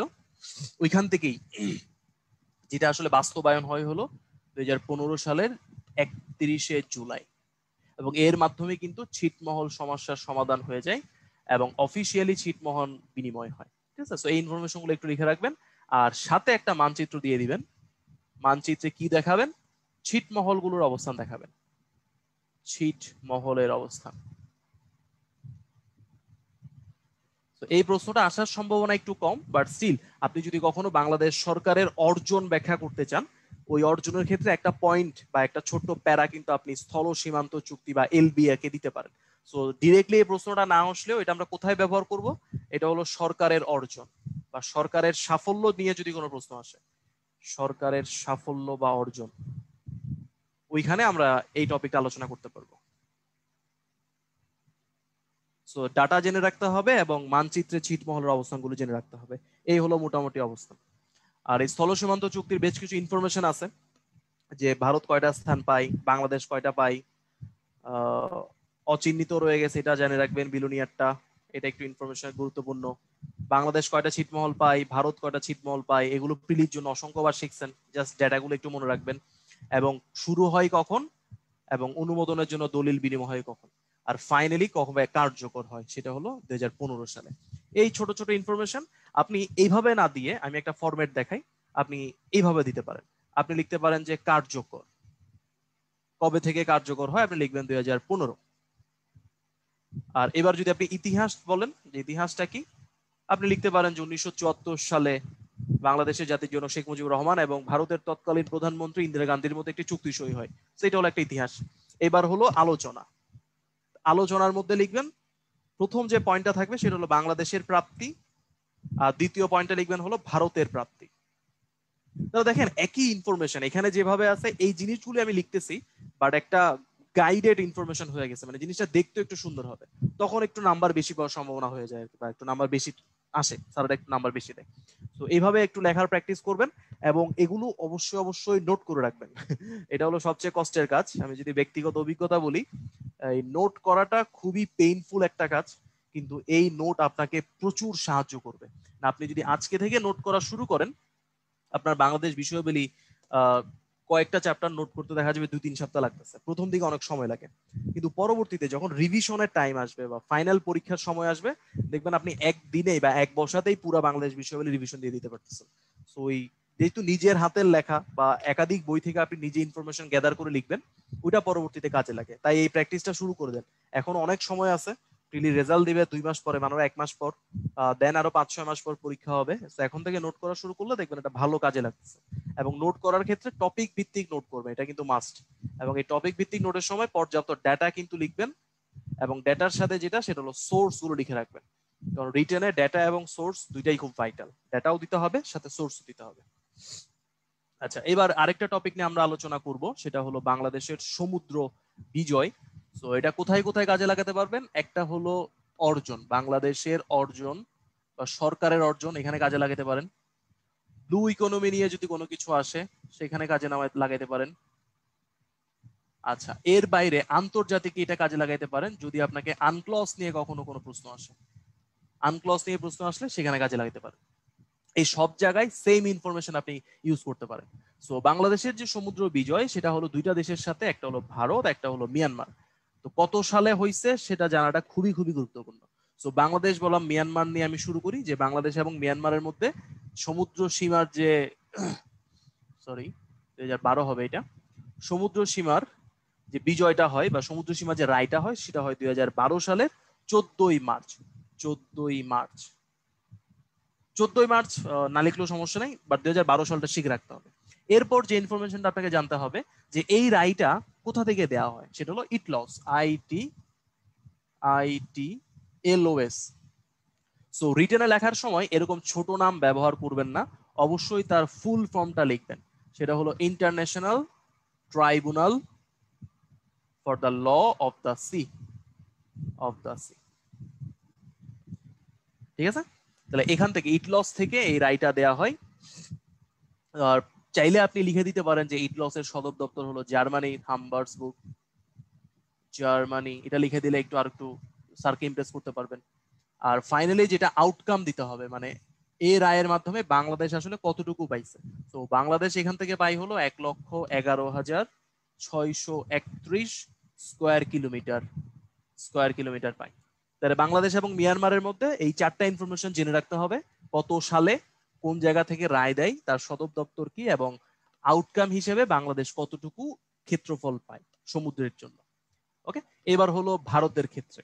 তো প্রথমে যেটা জেনে রাখতে হবে সেটা হলো কত সালে হয়, সেটা হলো 2014 সালে।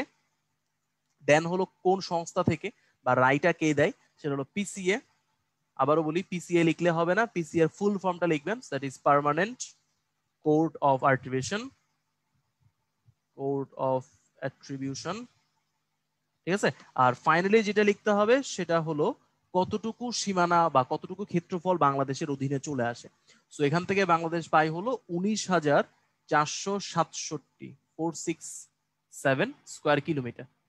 আর বিরোধপূর্ণ টেনে ছিল, সো বিরোধপূর্ণটা আপনি চাইলে লিখে রাখতে পারেন, যেখানে বিরোধপূর্ণ ছিল 25,602 স্কোয়ার কিলোমিটার। বিরোধের মধ্যে বাংলাদেশ পায় 19,467। তো যেহেতু বেশি অংশ পাইছে এই জন্য কিন্তু আমরা বলি হলো এখানে একটা বিজয় হয়েছে। আর এই যে চিত্রটা দেয়া আছে এখানে, এটা কিন্তু আলটিমেটলি আপনার ব্লু ইকোনমির জন্য খুবই গুরুত্বপূর্ণ। দেখেন, বাংলাদেশের সীমানা দেয়া হয়েছে এইখানে, এই হলো বাংলাদেশ, কালার করে দিচ্ছে, লাল কালার দিয়ে দিচ্ছি। এবার এই সীমানা শেষের পর প্রথমেই যে অংশটা পিঙ্ক কালারের দেয়া আছে, এই পিঙ্ক কালারের অংশটাকে হলো বলা হয় টেরিটোরিয়াল সি, ঠিক আছে? আচ্ছা, দেন পিঙ্ক কালারের পরে কালার চেঞ্জ হয়ে যাবে, নতুন একটা ক্ষেত্র আসবে, সেটাকে বলা হয় কন্টিজিয়াস জোন। তাহলে প্রথমে থাকবে হলো টেরিটোরিয়াল, দেন হলো কন্টিজিয়াস, দেন হলো আপনার এক্সক্লুসিভ বা EEZ, যেটাকে বলে এক্সক্লুসিভ ইকোনমিক জোন, EEZ। আর ফাইনালি যেটা সেটা হলো কন্টিনেন্টাল শেলফ বা বহিঃসীমা যেটাকে বলে। তো এই যে মানগুলো, এই মানে টেরিটোরিয়াল সি আসলে কতটুকু দূরত্ব, বা কন্টিজিউয়াস জোনটা কতটুকু, ইকোনমিক জোনটা কতটুকু, বা কন্টিনেন্টাল জোনটা শেলফটা কতটুকু, এই মানগুলো শিখে রাখতে হবে। তো আমরা মানগুলো এখানে লিখে রাখছি, যে আলটিমেটলি রাজনৈতিক সমুদ্র সীমা বা টেরিটোরিয়াল যেটা, এটা হলো 12। দেন 200 নটিক্যাল মাইল হলো এক্সক্লুসিভ ইকোনমিক জোন, এটা হলো 200 নটিক্যাল মাইল। আর মহীসমান যেটা বা কন্টিনেন্টাল শেলফ যেটা, সেটা হলো 354 নটিক্যাল মাইল। এই ডাটাগুলো অবশ্যই শিখে রাখতে হবে, ঠিক আছে? তাহলে এটা ব্লু ইকোনমিতে কাজে লাগাতে পারবেন। আর কোথায় কাজে লাগাতে পারবেন সেটা হলো বাংলাদেশের সরকারের অর্জনে কাজে লাগাতে পারবেন। এর বাইরে কোথায় কাজে লাগাতে পারবেন, বাংলাদেশের যে সীমানা সম্পর্কিত যে রায়গুলো হয়েছে সে রায়ের ক্ষেত্রে এটা কাজে লাগাতে পারবেন।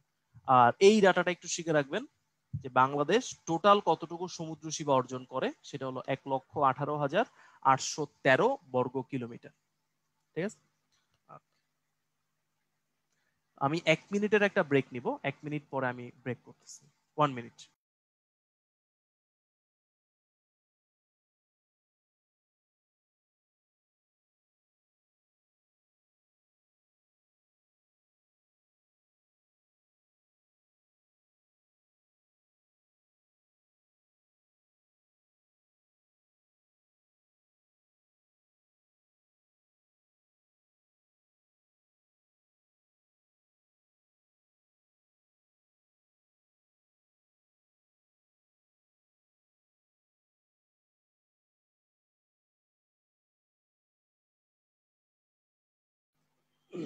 ওকে, আমরা আবার শুরু করে দেই।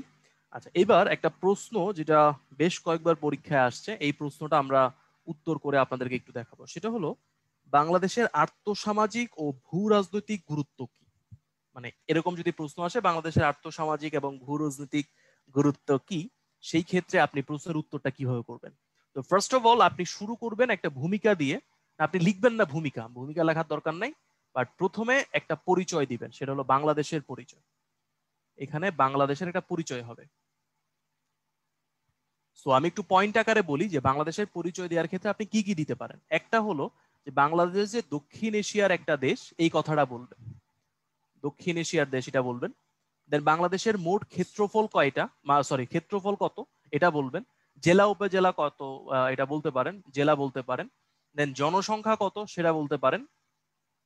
এবং 3 নাম্বার, এটা অবশ্যই এটা মাস্ট, মানে দ্যাট ইজ আ মাস্ট, সেটা বলবেন যে 1971-এ বাংলাদেশ স্বাধীনতার পর বর্তমানে বিশ্বের একটা কি বলে অর্থনৈতিক পরাশক্তির দিকে সেটা আগাচ্ছে, বা রাজনৈতিক বিস্ময় বা অর্থনৈতিক বিস্ময়, এটা আপনি ওয়ার্ল্ড ব্যাংক বলেন বা IMF বলেন বা UN বলেন, এখান থেকে একটা কোড দিয়ে দিবেন যে অ্যাকর্ডিং টু UN বা অ্যাকর্ডিং টু IMF বাংলাদেশ বর্তমানে উন্নত বা উন্নয়নশীল দেশের একটা জাগ্রত প্রতিকৃতি, এরকম একটা কথা বলে দিলেন। তাহলে এটা একটা বাংলাদেশের পরিচয় হয়ে গেল। এরপরে আর্থসামাজিক গুরুত্বটা আপনি কয়েকটা অংশে ভাগ করবেন। প্রথম যে পয়েন্টটা নেবেন যে বাংলাদেশের যে অবস্থান, এই অবস্থান অনুযায়ী আমি দুঃখিত, বাংলাদেশের যে অবস্থান, এই অবস্থানের ক্ষেত্রে বাংলাদেশ কি কি সুযোগ সুবিধা পাচ্ছে। সো যখন আপনি অবস্থানের কথাটা বলবেন অবশ্যই একটা কি দিতে হবে, একটা মানচিত্র দিতে হবে। সো বেটার হলো এই মানচিত্রটা দক্ষিণ এশিয়া রিলেটেড যদি হয়, দক্ষিণ এশিয়ার দেশগুলোর মধ্যে আপনি বাংলাদেশের অবস্থানটা দেখাবেন, এরপর আপনি কিছু ব্যাখ্যা করবেন। সো আমি ছোট করে একটু মানচিত্রটা আঁকি, খুব সুন্দর হয়তো বা হবে না, বাট কাজে লাগবে।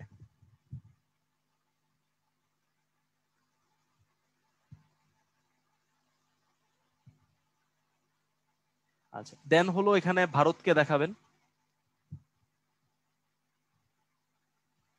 দেন এই পাশে মিয়ানমারকে দেখাবেন, এটা হলো মিয়ানমার, এটা হলো ভারত, এই পাশে হলো পাকিস্তান, আর এখানে নেপাল এবং ভুটান। এবার অবস্থানগত গুরুত্বটা দেখেন, এই যে অংশটা এটাকে বলা হয় চিকেন নক বা Siliguri corridor, Siliguri corridor. So ভারতের 7 সিস্টার্সে যাওয়ার জন্য একটাই কিন্তু স্থল সীমানা আছে, সেটা হলো শিলিগুড়ি করিডোর। তাহলে বাংলাদেশের অবস্থানগত অংশের জন্য বা অবস্থানের জন্য ভারতের কাছে বাংলাদেশের গুরুত্ব অনেক বেশি, কারণ কোনো কারণে যদি এটা বন্ধ হয়ে যায় ভারতের 7 সিস্টার্স কিন্তু আলাদা হয়ে যাবে বা স্বাধীন হয়ে যাবে। তাহলে এটা একটা বড় অবস্থান বা বড় গুরুত্ব। আচ্ছা, দেন আপনি কি বলতে পারেন, এই যে নেপাল এবং ভুটান, তাদের কিন্তু কোনো সমুদ্র সীমানা নাই, আর বাংলাদেশের একদম দক্ষিণে কি আছে, বঙ্গোপসাগর আছে। তাহলে নেপাল এবং ভুটানের জন্য যে কি বলে ইকোনমিক্যাল, ব্লু ইকোনমিক্যাল ব্যাপার সেবার বা আমি যদি বলি কোস্টাল এরিয়া ভাড়া দেওয়া বা সমুদ্র দিকে যে অর্থনৈতিক ব্যবস্থাপনা, এই ক্ষেত্রে কিন্তু নেপাল এবং ভুটান কার কাছে সাহায্য নিতে পারে, বাংলাদেশের কাছে সাহায্য নিতে পারে। ঠিক আছে। আচ্ছা, এরপর আর কি বলতে পারেন যে দক্ষিণ এশিয়ায় মানে এশিয়াতে এখন 2টা বিগ টাইগার আছে, একটা হলো চীন, একটা হলো ভারত। সো যেহেতু বাংলাদেশ ভারতের একেবারেই নিকটবর্তী এবং 3 দেশেই ভারত অবস্থিত, তাই চীনের ক্ষেত্রে বাংলাদেশের গুরুত্ব অনেক বেশি, কারণ ভারতকে আটকানোর জন্য চীনের একটা বড় অর্থনৈতিক নীতি আছে। তো সেই ক্ষেত্রে বাংলাদেশ সাহায্য করতে পারে। তাহলে এগুলো হলো বাংলাদেশ দক্ষিণ এশিয়াতে যে জায়গায় আছে, এই অবস্থানে থাকার ফলে কি কি সুযোগ সুবিধা পাচ্ছে। তাহলে আপনি প্রথমে দক্ষিণ এশিয়া নিয়ে ব্যাখ্যা করলেন। তারপর কি করতে পারেন, বাংলাদেশের একটা মানচিত্র আঁকবেন। এবার হলো অভ্যন্তরীণ একটা মানচিত্র দিলেন, এই হলো বাংলাদেশ, অভ্যন্তরীণ একটা মানচিত্র আঁকলেন।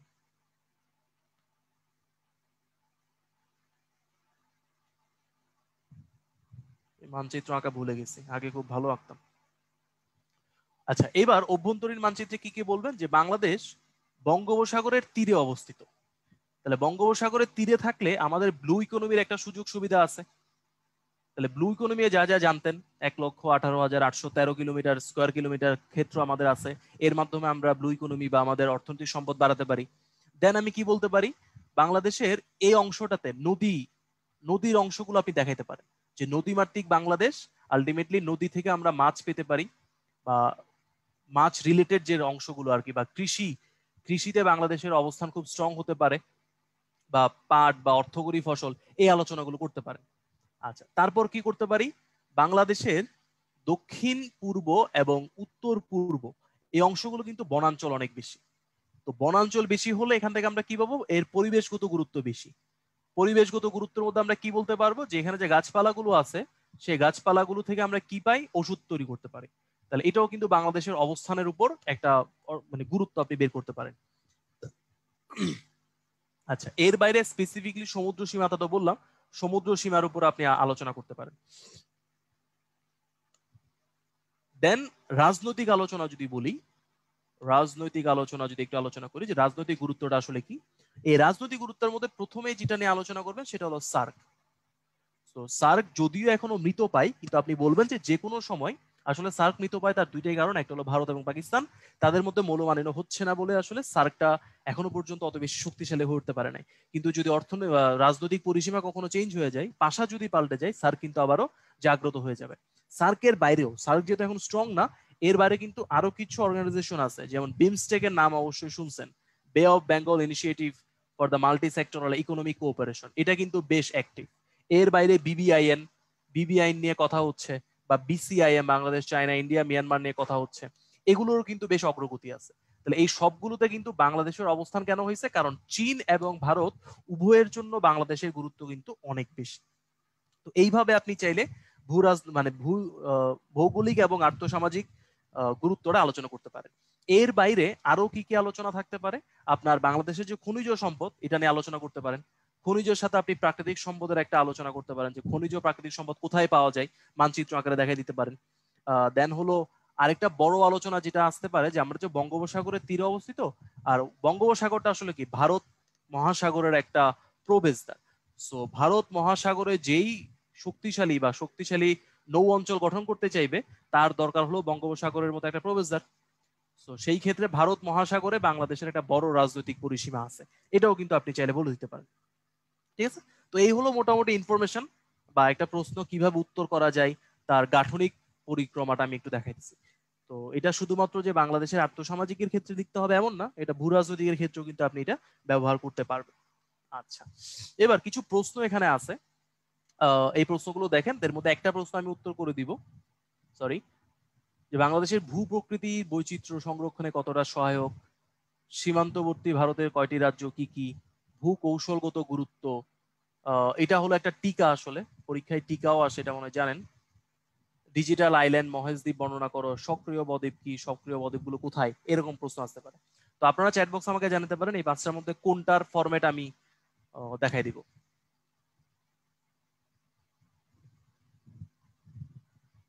যেটা বেশি উত্তর পায় সেটা দিব আর কি।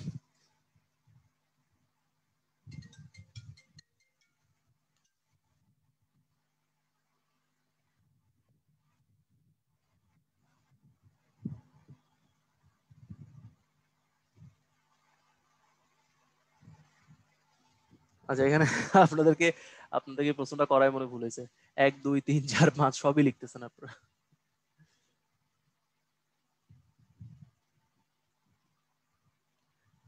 আচ্ছা, আমি কয়েকটা দেখাই দিই। প্রথমে 1 নাম্বারটা একটু বলি, বাংলাদেশের ভূপ্রকৃতি জীব বৈচিত্র্য সংরক্ষণে কতটা সহায়ক। তো এই প্রশ্নটা পুরোটাই আপনার মানচিত্র দিয়ে করতে হবে। মানচিত্রটা আঁকলাম।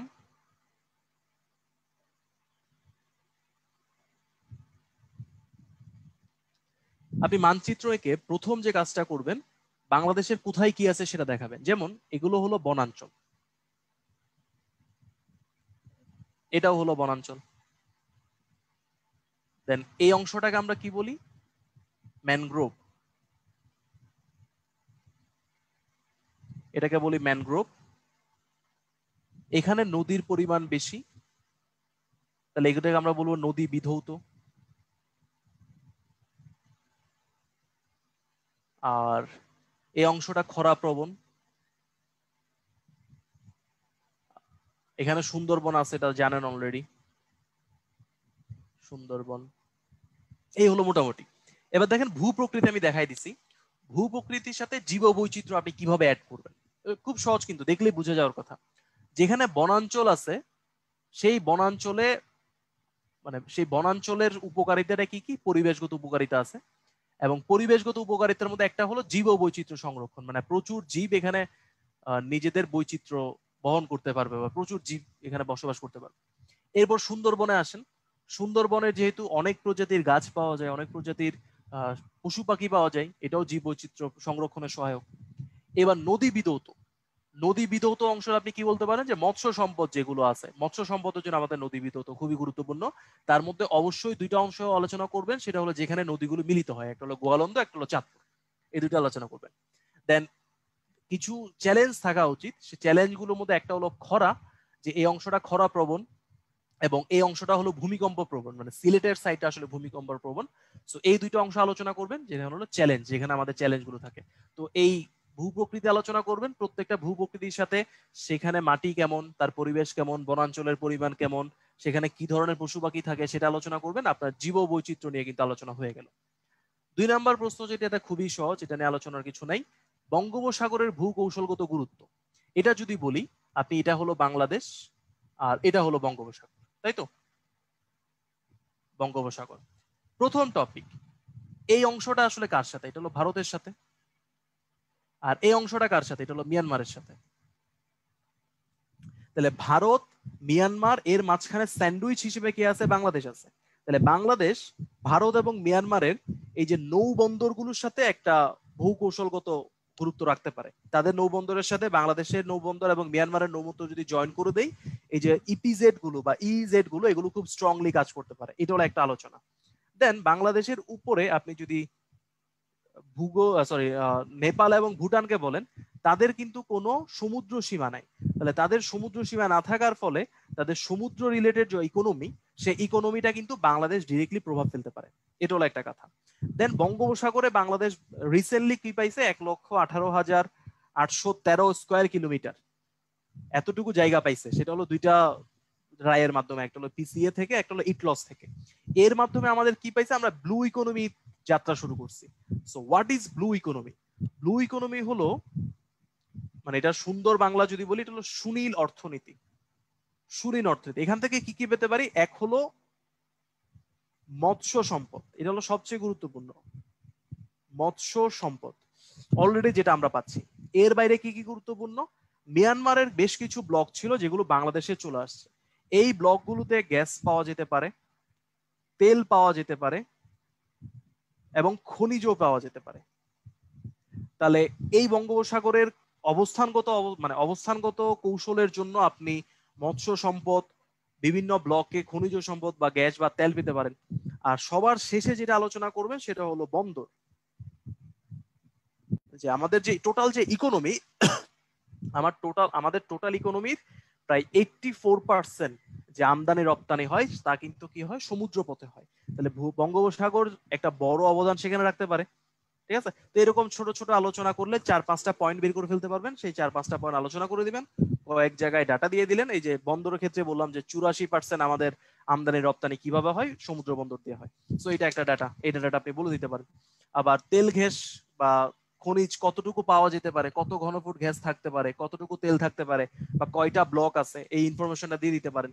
মৎস্য সম্পদ ইতিমধ্যে কতটুকু মৎস্য সম্পদ আমরা আহরণ করতেছি এই ইনফরমেশনটা দিয়ে দিতে পারেন, বা ভারতের সাথে মিয়ানমারের সাথে বা নেপাল এবং ভুটানের সাথে কোনো চুক্তি আছে কিনা এগুলো বলে দিতে পারেন। তাহলে কিন্তু একটা 10 নম্বরের প্রশ্ন খুব সুন্দর করে হয়ে গেল। ঠিক আছে, তো এরকম ভাবে প্রশ্নগুলো নিজেরা নোট করবেন এবং দেখবেন যে কয়েকবার প্রথম দিকে একটু কষ্ট হবে, বাট পরবর্তীতে দেখবেন এটা খুব কাজে লাগে। মানে টাইম ওর্থি, প্রথমে টাইম লাগলেও ইন ফিউচার যখন লিখতে যাবেন বা পরীক্ষা দিতে যাবেন তখন দেখবেন যে প্রিপারেশন নেওয়াটা অনেকটাই সহজ হয়ে যাবে। ওকে, তো আমাদের দুইটা টপিকের মধ্যে একটা টপিক শেষ, সেটা হলো বাংলাদেশের ভৌগোলিক আলোচনা। আরো 2 মিনিটের একটা ব্রেক নিব, আমি একটু পানি খাই, আপনারা একটু পানিটা নিয়ে খান। ঠিক 2 মিনিট পরে আমরা সংবিধান নিয়ে আলোচনা শুরু করব। ঠিক আছে, এর মধ্যে আপনাদের কোনো প্রশ্ন থাকলে আপনারা Q&A এবং চ্যাট বক্সে বলতে পারেন।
আচ্ছা, আপনাদের অনেকগুলো প্রশ্ন পাইছি, আমি কয়েকটা উত্তর দেই, দেন আমরা সংবিধান একটু আলোচনা করব। ইংলিশে লেখা যাবে কিনা বা আমি ইংলিশে পরীক্ষা দিচ্ছি কিনা এরকম একটা কথা আসছে। আমি ইংলিশে দেই না, আমি বাংলাতেই দিছি। ইংলিশে লিখলে পুরোটা ইংলিশ লিখতে হবে আর কি, মানে আপনি বাংলাদেশ অ্যাফেয়ার্স পরীক্ষাটা যদি ইংরেজিতে দিতে চান পুরো পরীক্ষাটা ইংরেজিতে দিতে হবে। কিছু অংশ বাংলা কিছু অংশ ইংরেজি এরকম করা যাবে না, এটা হলো একটা কথা। দেন একজন বলছে নোট কিভাবে শুরু করব। নোট প্রথম দিকে একটু কষ্ট হয় বা প্রথম দিকে নোটগুলো আসলে খুব একটা ভালো হয়ও না, বাট শুরু করেন। আপনি মনে করেন একটা নোট করলেন, সেটা যদি 100-তে 60 পাওয়ার যোগ্য হয়, আপনি মূল পরীক্ষায় 100-তে 80 পাওয়া কোয়ালিটি সম্পন্ন একটা লেখা লিখে আসতে পারবেন। অর্থাৎ আপনি আলটিমেটলি পরীক্ষা যখন দিবেন আপনি নোটের চেয়েও ভালো লিখতে পারবেন। এই জন্য নোট করাটা গুরুত্বপূর্ণ। দেন বলছে যে চিত্র আঁকলে বর্ণনা করা দরকার আছে কিনা। এটা চিত্র কিভাবে আঁকছেন তার উপর ডিপেন্ড করতেছে। আপনি যদি চিত্রে ম্যাক্সিমাম ডাটা দিয়ে দেন তাহলে বর্ণনাটা ছোট হলেও হবে। আচ্ছা, কালার পেন ইউজ করা যায় কিনা। কালার পেন ইউজ করা যায়, সেটা হলো কালো এবং নীল, আর পেন্সিল ব্যবহার করতে পারবেন।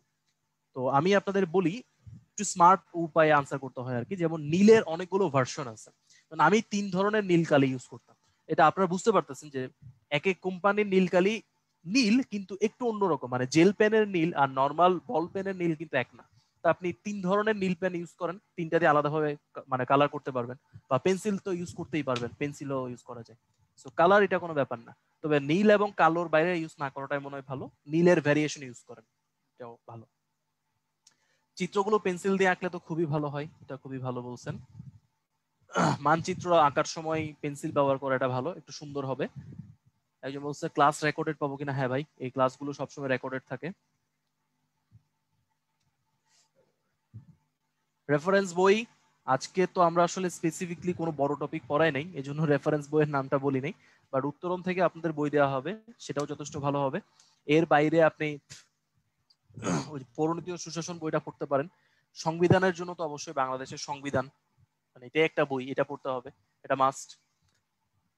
আরেকজন ভাইয়া প্রশ্ন করছেন হ্যান্ড রাইটিং সুন্দর বা হ্যান্ড রাইটিং এর ইম্পর্টেন্স কেমন। ভাই, হ্যান্ড রাইটিং এর ইম্পর্টেন্স অবশ্যই অনেক বেশি, তবে হাতের লেখা এই বয়সে তা সুন্দর করতে পারবেন না।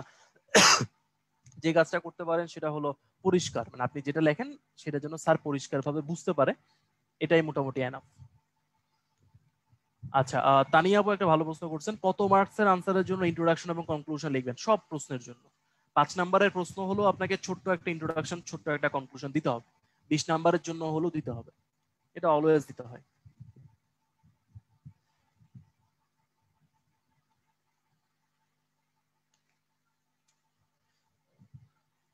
আচ্ছা, আরেকজন ভাই বলছেন গ্রাফ আগে না ডেসক্রিপশন আগে। আপনি শুরুতে একটা ইন্ট্রোডাকশন দিবেন, দেন যে টপিক নিয়ে প্রশ্ন করা হয়েছে সেটা দিয়ে একটা আলোচনা করবেন, দেন গ্রাফ দিবেন বা ডেটা যেটাই দিতে হোক সেটা দিবেন, দেন আবার 1-2 লাইন ডেসক্রিপশন দিলেন, দেন লাস্টে গিয়ে কনক্লুশন দিয়ে দিলেন। গ্রাফটা শুরুতে না দিয়ে মাঝখানে দেওয়াটা ভালো।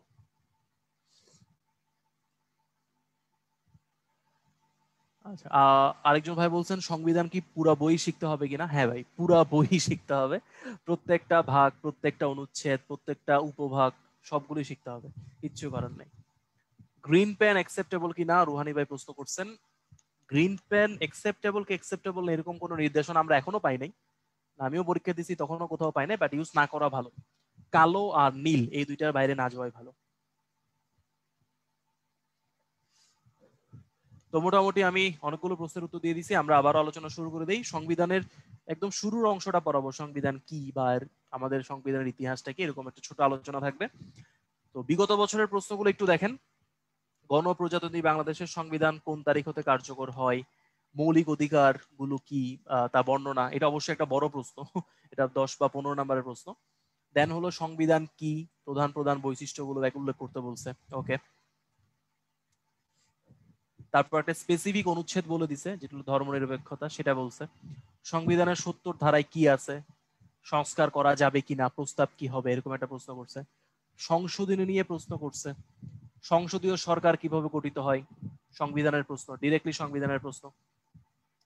দেন 72 সালের সংবিধান নিয়ে প্রশ্ন করছে, মৌলিক অধিকার নিয়ে প্রশ্ন করছে, নারীর অধিকার নিয়ে প্রশ্ন করছে। দেন একটা স্পেসিফিক লাইন তুলে দিছে, এটা সংবিধানের 7-এর 1-এ লেয়া আছে, এটা বলছে সাংবিধানিক পদ বলতে কি বুঝায়। দেন অনেকগুলো সংশোধনী, এই প্রশ্নগুলো আসলে টিকা আকারে আসছিল, সংশোধনী থেকে প্রশ্ন আসছে। দেন কিছু আলোচনা করতে বলছে বা মূলনীতি নিয়ে প্রশ্ন করছে।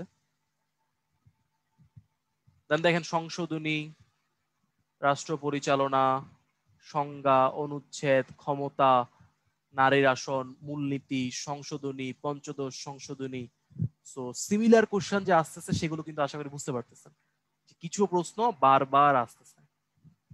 এই প্রশ্নগুলো নোট আকার করে ফেলবেন যেন পরবর্তীতে আনসার করা আপনাদের জন্য সহজ হয়। তো সবকিছু মিলে আমরা আপনাদের জন্য একটা জেনরি তৈরি করছি যে কি কি প্রশ্ন এখান থেকে আসতে পারে। তো সংবিধান থেকে ডিরেক্টলি যে প্রশ্নগুলো আসে, যে সংবিধানের ইতিহাস নিয়ে প্রশ্ন আসতে পারে, বিভিন্ন অনুচ্ছেদ ডিরেক্টলি বলতে পারে অনুচ্ছেদে কি আছে, বা অনুচ্ছেদের একটা লাইন তুলে দিয়ে আপনাকে জিজ্ঞেস করতে পারে যেটা ব্যাখ্যা করুন। তফসিল নিয়ে প্রশ্ন কম আসে, বাট কি বলে এটাকে রেফারেন্স হিসেবে আপনি ব্যবহার করতে পারেন। সংশোধনী very important, very very important. এর বাইরে শাসন ব্যবস্থা, আইন, সরকার, নির্বাচন, রাষ্ট্রপতি, প্রধানমন্ত্রী, বিচারপতি, নিয়োগ, ক্ষমতা, কার্যাবলী, এগুলো আসতে পারে। ভোটার এবং ভোট, সংসদ সদস্য, এখান থেকে প্রশ্ন আসতে পারে। ওকে, তো আমরা শুরু করি তাহলে। সংবিধান ব্যাপারটা কি, এখান থেকে আসলে একটু শুরু করি। তো সংবিধান বা কনস্টিটিউশন জিনিসটা আসলে কি, আমি যদি এক কথাই বলি, যে কোনো দেশের সংবিধান হলো আসলে একটা কি বলে, একটা ন্যায় বা নীতি, ন্যায় বা নীতি বলতে পারি। এবং স্পেসিফিকলি এই ন্যায় বা নীতিটা রাষ্ট্র কর্তৃক নির্ধারিত, রাষ্ট্র কর্তৃক নির্ধারিত। রাষ্ট্র তার নিজের জন্য একটা জীবন ধারণ নির্ধারণ করে নেয়।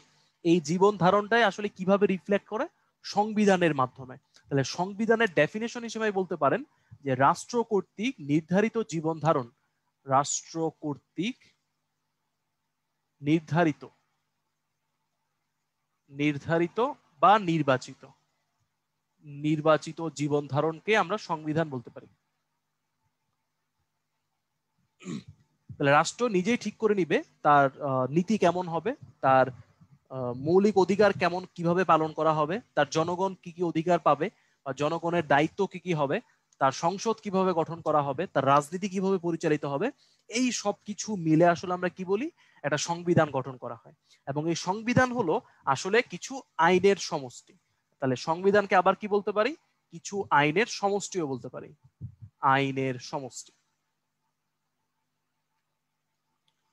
এবং এই আইনগুলো যে কোনো রাষ্ট্রের, মানে যে কোনো রাষ্ট্রের সংবিধান যখন হয়, সেই রাষ্ট্রের সর্বোচ্চ আইন হবে। এবং রাষ্ট্রের অন্যান্য যে আইনগুলো তৈরি করা হবে সেটা সংবিধানের সাথে মিল রেখে তৈরি করতে হবে। এমন কোনো আইন যদি থাকে যেটা সংবিধানের সাথে সাংঘর্ষিক, সে আইনটা আবার বাতিল করে দেওয়া হবে। তাহলে এই হলো মোটামুটি সংবিধান কি জিনিস বা সংবিধান কেন আসছে এর কথা। এবার সংবিধানে কি কি থাকে সেটা যদি আমি বলি, এটা সংবিধানে কি কি থাকে। তো সংবিধানে প্রথমে যে জিনিসটা থাকতে পারে সেটা হলো একটা প্রস্তাবনা, একটা প্রস্তাবনা থাকে। প্রস্তাবনা জিনিসটাকে একটু পরে ব্যাখ্যা করতেছি। দেন সংবিধানে একটা রাষ্ট্রের জীবন ধারণ থাকবে।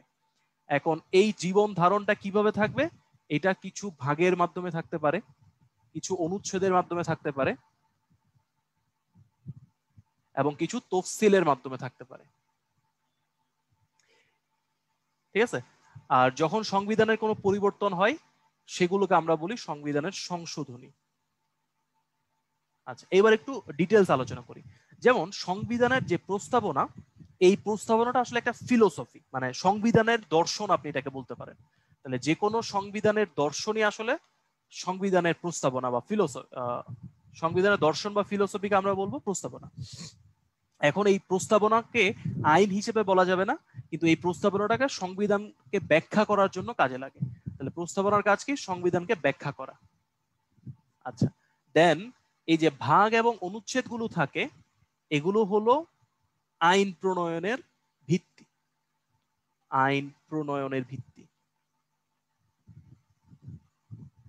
তফসিল, তফসিল হলো সংবিধানের বিশেষ কোনো অংশকে, সংবিধানের বিশেষ কোনো অংশ, বিশেষ কোনো অংশ ব্যাখ্যা করার জন্য প্রয়োজন। যেমন বাংলাদেশের সংবিধানে অনেকগুলো পদ আছে, কিছু সাংবিধানিক পদ, কিছু সংবিধিবদ্ধ পদ। এই পদগুলো কে তৈরি করে, তার শপথ কে তৈরি করবে, শপথ কে পাঠ করবে, শপথ পাঠ করার সময় কোথায় অনুষ্ঠান করা হবে, এগুলো কিন্তু সংবিধানে বলা নাই, এগুলো বলে দেওয়া আছে তফসিলে। তো তফসিলটা কিন্তু গুরুত্বপূর্ণ। আর লাস্টে সংশোধনীর কথা তো অলরেডি বললাম, যখন সংবিধানে কোনো কিছু পরিবর্তন হয় তখন আসলে এটা সংশোধনীতে চলে আসে। আচ্ছা, এবার সংবিধানের কিছু প্রকারভেদ পড়ে, যে সংবিধান কত প্রকার হতে পারে। তো মূলত বড়ভাবে চিন্তা করলে সংবিধানকে দুই ভাগে ভাগ করা যায়। মানে যে কোনো দেশের সংবিধানকে যদি আপনি বড়ভাবে চিন্তা করেন, সেটাকে দুই ভাগে ভাগ করা যায়। একটা হলো লিখিত অথবা অলিখিত, লিখিত অথবা অলিখিত। আরেকটা হলো সুপরিবর্তনীয় অথবা দুষ্পরিবর্তনীয়, সুপরিবর্তনীয়, সুপরিবর্তনীয় অথবা দুষ্পরিবর্তনীয়।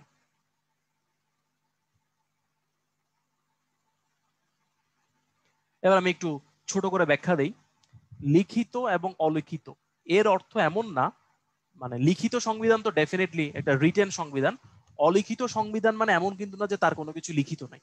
সো লিখিত এবং অলিখিতের মধ্যে পার্থক্য হলো যখন কোনো দেশের, সো কোনো দেশের গণপরিষদ, গণপরিষদকে একটু পরে বলতেছি, যখন কোনো দেশের গণপরিষদ নির্দিষ্ট দিনে, নির্দিষ্ট দিনে নির্দিষ্ট সময়ে কিছু নিয়মাবলী, কিছু নিয়মাবলী লিপিবদ্ধ করে। সো এই যে নির্দিষ্ট গণপরিষদ নির্দিষ্ট দিনে নির্দিষ্ট নিয়মাবলী লিপিবদ্ধ করেন, তখন এটাকে বলা হয় অলিখিত, লিখিত। আর অলিখিত মানে হলো কোনো নির্দিষ্ট গণপরিষদ আসলে আইনগুলোকে বাস্তবায়ন করে নাই, এগুলো বিভিন্ন সময় বিভিন্নভাবে তৈরি হয়েছে এবং বিভিন্নভাবে সংবিধানে ইনক্লুড হয়েছে, সেটা হলো অলিখিত। সো আমি যদি আপনাকে বলি যে একটা দেশের নাম বলেন যেখানে অলিখিত সংবিধান, আপনি সবার আগে বলবেন যে ইউকে, ইউনাইটেড কিংডম। তাহলে ইউনাইটেড কিংডম এত বড় একটা গণতান্ত্রিক দেশ, এর কি কোনো কিছু নাই, মানে এর কি কোনো সংবিধান নাই, লিখিত আইন নাই? তার কিন্তু লিখিত আইন আছে, কিন্তু নির্দিষ্ট গণপরিষদ নির্দিষ্ট দিনে আসলে কোনো কিছু স্বাক্ষর করে নাই বা লিপিবদ্ধ করে নাই, এই জন্য তাকে অলিখিত সংবিধান বলে। আর আমাদেরটা যদি বলি বাংলাদেশের সংবিধান, সেটা কিন্তু একটা লিখিত সংবিধান, কারণ আমাদের গণপরিষদ নির্দিষ্ট দিনে এটাকে বাস্তবায়ন করছে। এই হলো মূল পার্থক্য। এবার সুপরিবর্তনীয় এবং দুষ্পরিবর্তনীয় যদি বলি, সুপরিবর্তনীয় মানে হলো 50% +1, আর দুষ্পরিবর্তনীয় মানে হলো 2/3 +1। অর্থাৎ আপনার যে আইন পরিষদ থাকবে, আইন পরিষদ মানে সংসদ আর কি, আইনসদ বা সংসদ, এই সংসদের একটা সিট সংখ্যা থাকে, সিট সংখ্যা মানে যেটা হলো আমাদের নির্বাচিত জনপ্রতিনিধি, সেই জনপ্রতিনিধির 50%-এর চেয়ে একটা বেশি যদি ভোট হয়ে পরিবর্তন করা যায় কোনো সংবিধান, সেটা হলো সুপরিবর্তনীয়। আর যদি 2/3-এর বেশি দরকার হয় টোটাল ভোট সংখ্যা আউট অফ দ্য নির্বাচিত জনপ্রতিনিধির, সেটাকে বলা হবে দুষ্পরিবর্তনীয়। তাহলে এই হলো মূলত সংবিধানকে মূলত যে দুই ভাগে ভাগ করা যায়, সেটা হলো এই একটা হলো লিখিত অলিখিত, একটা হলো সুপরিবর্তনীয়, একটা দুষ্পরিবর্তনীয়। এইবার বাংলাদেশের যে সংবিধান তার একটু ইতিহাসটা আলোচনা করি। বাংলাদেশের সংবিধানের ইতিহাস, বাংলাদেশের সংবিধানের ইতিহাস।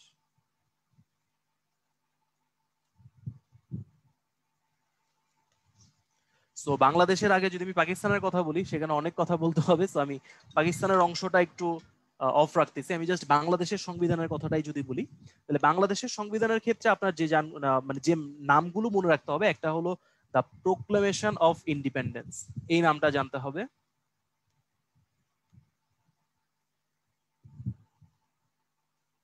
প্রোক্লেমেশন অফ ইন্ডিপেন্ডেন্স, এটা একটা নাম। দেন যেটা জানতে হবে দ্য প্রভিশনাল কনস্টিটিউশনাল অর্ডার,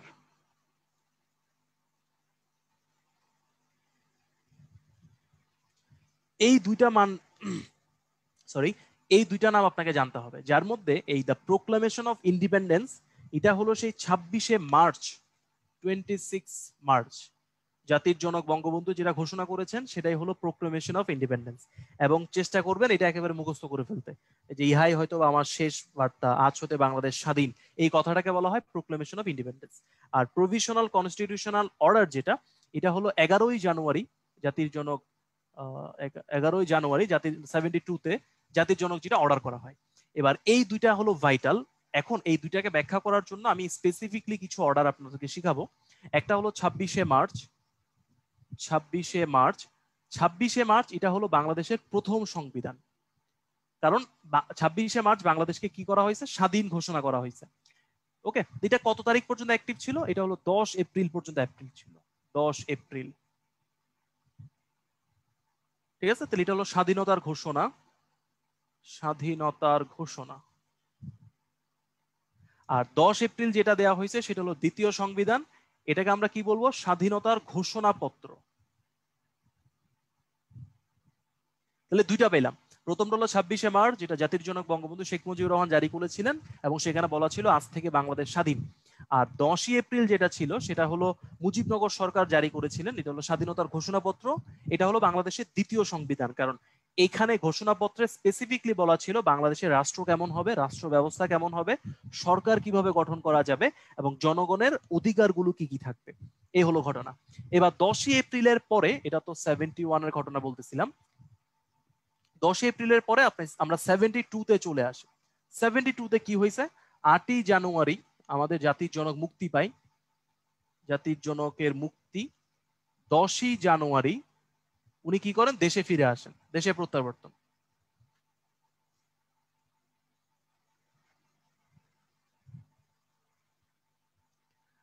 এবার 11ই জানুয়ারি উনি অস্থায়ী সংবিধান আদেশ জারি করেন, অস্থায়ী সংবিধান আদেশ।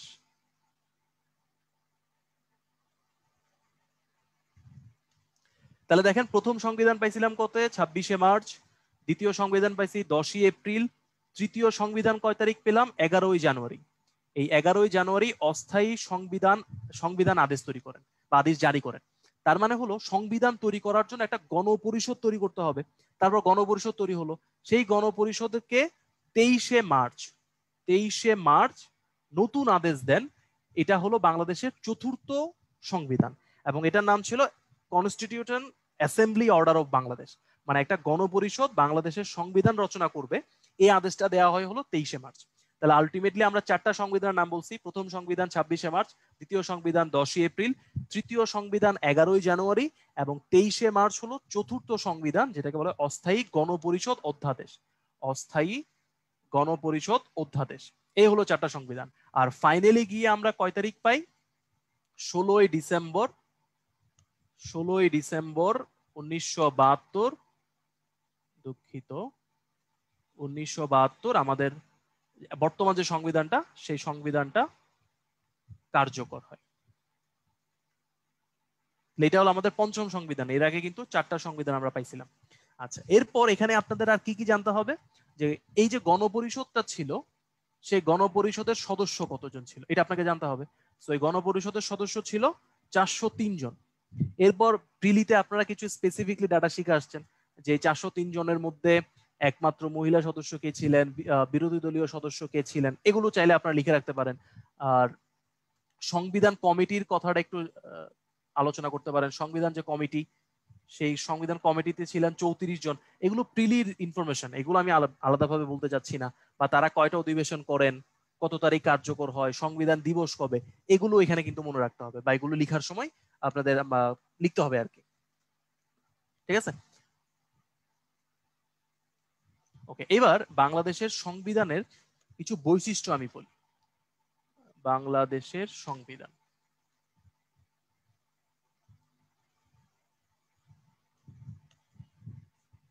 তো বাংলাদেশের সংবিধানের প্রথম যে বৈশিষ্ট্যটা আমি বলবো সেটা হলো যে সংবিধানের প্রকারভেদ থেকে আসবে। তাহলে প্রথম বৈশিষ্ট্য অবশ্যই কি হবে? লিখিত সংবিধান। লিখিত সংবিধান। তো শুধু লিখিত সংবিধান বললে হবে না, আপনাকে ব্যাখ্যা দিতে হবে যে 34 জন সদস্য ছিল সংবিধান কমিটিতে, তারা মিলে একটা সংবিধান প্রণয়ন করছে এবং গণপরিষদ কর্তৃক, গণপরিষদ সেটাকে স্বাক্ষর করে কয় তারিখ? 4 নভেম্বর এটাকে স্বাক্ষর করে দেশের সংবিধান হিসেবে কার্যকর করে 16 ডিসেম্বরে। দ্যাটস ওয়াই এটা কিন্তু একটা কি বলে? লিখিত সংবিধান। তারপর আপনাকে বলতে হবে বাংলাদেশের সংবিধান দুষ্পরিবর্তনীয়। দুষ্পরিবর্তনীয়। এখন এই দুষ্পরিবর্তনের ক্ষেত্রে আপনাকে অনুচ্ছেদের সংখ্যাটা বলতে হবে, কত নাম্বার অনুচ্ছেদে বাংলাদেশের সংবিধানকে দুষ্পরিবর্তনে বলা আছে। সেটা হলো 142 নাম্বার অনুচ্ছেদ। এগুলো মুখস্থ হয়ে যাবে আস্তে আস্তে, এখন মনে না থাকলেও পরে দেখবেন মুখস্থ হয়ে গেছে। দেন হলো বাংলাদেশের সংবিধানের একটা দর্শন আছে, এই দর্শনকে আমরা বলছিলাম প্রস্তাবনা। এই প্রস্তাবনাকে আপনি লিখতে পারেন যে that is our guiding star, যে বাংলাদেশের রাষ্ট্র কেমন হবে, সরকার ব্যবস্থা কেমন হবে, এটা গাইড করার জন্য একটা প্রস্তাবনা আছে। ঠিক আছে? দেন হলো বাংলাদেশের সংবিধানের একটা প্রাধান্য আছে, মানে আপনি চাইলে সংবিধান পরিবর্তন করতে পারবেন না, বা সংবিধান পরিবর্তন করলে যে একটা কি বলে এটাকে শাস্তিযোগ্য অপরাধ, সেটা আপনাকে বলতে হবে। এটা হলো আর্টিকেল 7(2). এখানে বলে দেওয়া আছে বাংলাদেশের সংবিধান সহজেই পরিবর্তন করা যাবে না, বা করলে কি হবে, আপনার শাস্তি হতে হবে। তারপর বাংলাদেশের রাষ্ট্রের যে মূলনীতি, সেই মূলনীতিগুলো বাংলাদেশের সংবিধানে খুব সুন্দরভাবে ব্যাখ্যা করা হয়েছে। এগুলো বলতে হবে যে 8 থেকে 25 এই মূলনীতিগুলো বলা আছে। তারপর বাংলাদেশের মানুষের যে রাজনৈতিক অধিকার বা মৌলিক অধিকার থাকবে, সেই মৌলিক অধিকারগুলো আলাদা একটা ভাগে দেয়া আছে। সো এই মৌলিক অধিকারের অনুচ্ছেদগুলো আপনাকে লিখতে হবে, যেটা হলো 26 থেকে 47। তারপর কি বলতে হবে যে বাংলাদেশের সংবিধানে যে ন্যায় কি যেন বলে এটাকে বিচার বিভাগ স্বাধীন, এই কথাটা বলতে হবে। কারণ বিচার বিভাগ স্বাধীন না হলে রাষ্ট্র সঠিকভাবে পরিচালনা হয় না। তো বিচার বিভাগ স্বাধীন, যেটা 22 নম্বর অনুচ্ছেদ, যেটা এই আলোচনাটা করতে হবে।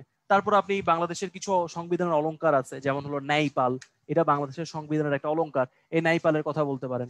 বাংলাদেশের সংবিধানের যে পদগুলো আছে, সংবিধিবদ্ধ পদ বা একটা হলো সংবিধিবদ্ধ পদ, একটা হলো আরেকটা যেন কি পদ, সংসদীয় পদ, মানে ভুলে গেছি। এই ধরনের পদের কথাগুলো বলতে পারেন। তারপর বাংলাদেশের কি কি সরকার ব্যবস্থা কেমন হবে, আইন ব্যবস্থা কেমন হবে, নির্বাচন কেমন হবে, এই কথাগুলো স্পেসিফিকলি বলে দেওয়া আছে। এগুলোও কিন্তু বাংলাদেশের সংবিধানের বৈশিষ্ট্যের মধ্যে পড়বে। তো এই সবকিছু মিলে আলটিমেটলি সংবিধানের যা যা আপনার শিখতে হবে স্পেসিফিকলি, একটা হলো ইতিহাস, ইতিহাসের মধ্যে সাল শিখতে হবে, এবং ওই প্রথম, দ্বিতীয়, তৃতীয়, চতুর্থ সংবিধান থেকে শুরু করে পঞ্চম বা যেটা বর্তমানে কার্যকর, এটা আপনাকে শিখে রাখতে হবে। তারপরে কি শিখতে হবে, অনুচ্ছেদ নাম্বারগুলো শিখতে হবে, কারণ যে কোনো সময় যে কোনো অনুচ্ছেদকে আপনার রেফার করতে হতে পারে। দেন স্পেসিফিকলি মূলনীতিগুলো শিখতে হবে, কারণ মূলনীতিগুলো পরীক্ষায় সবচেয়ে বেশি আসছে। এরপর মৌলিক অধিকার শিখতে হবে। এই মৌলিক অধিকারগুলো যখন শিখবেন তখন দুই ভাগে শিখবেন, কারণ এই মৌলিক অধিকারের কিছু হলো সকল নাগরিক মানে, আর কিছু আছে বিদেশি নাগরিকের জন্য। সো কঠিন প্রশ্ন করতে চাইলে বিদেশি নাগরিকদের মৌলিক অধিকার কোনগুলো সেগুলো জিজ্ঞেস করতে হতে পারে।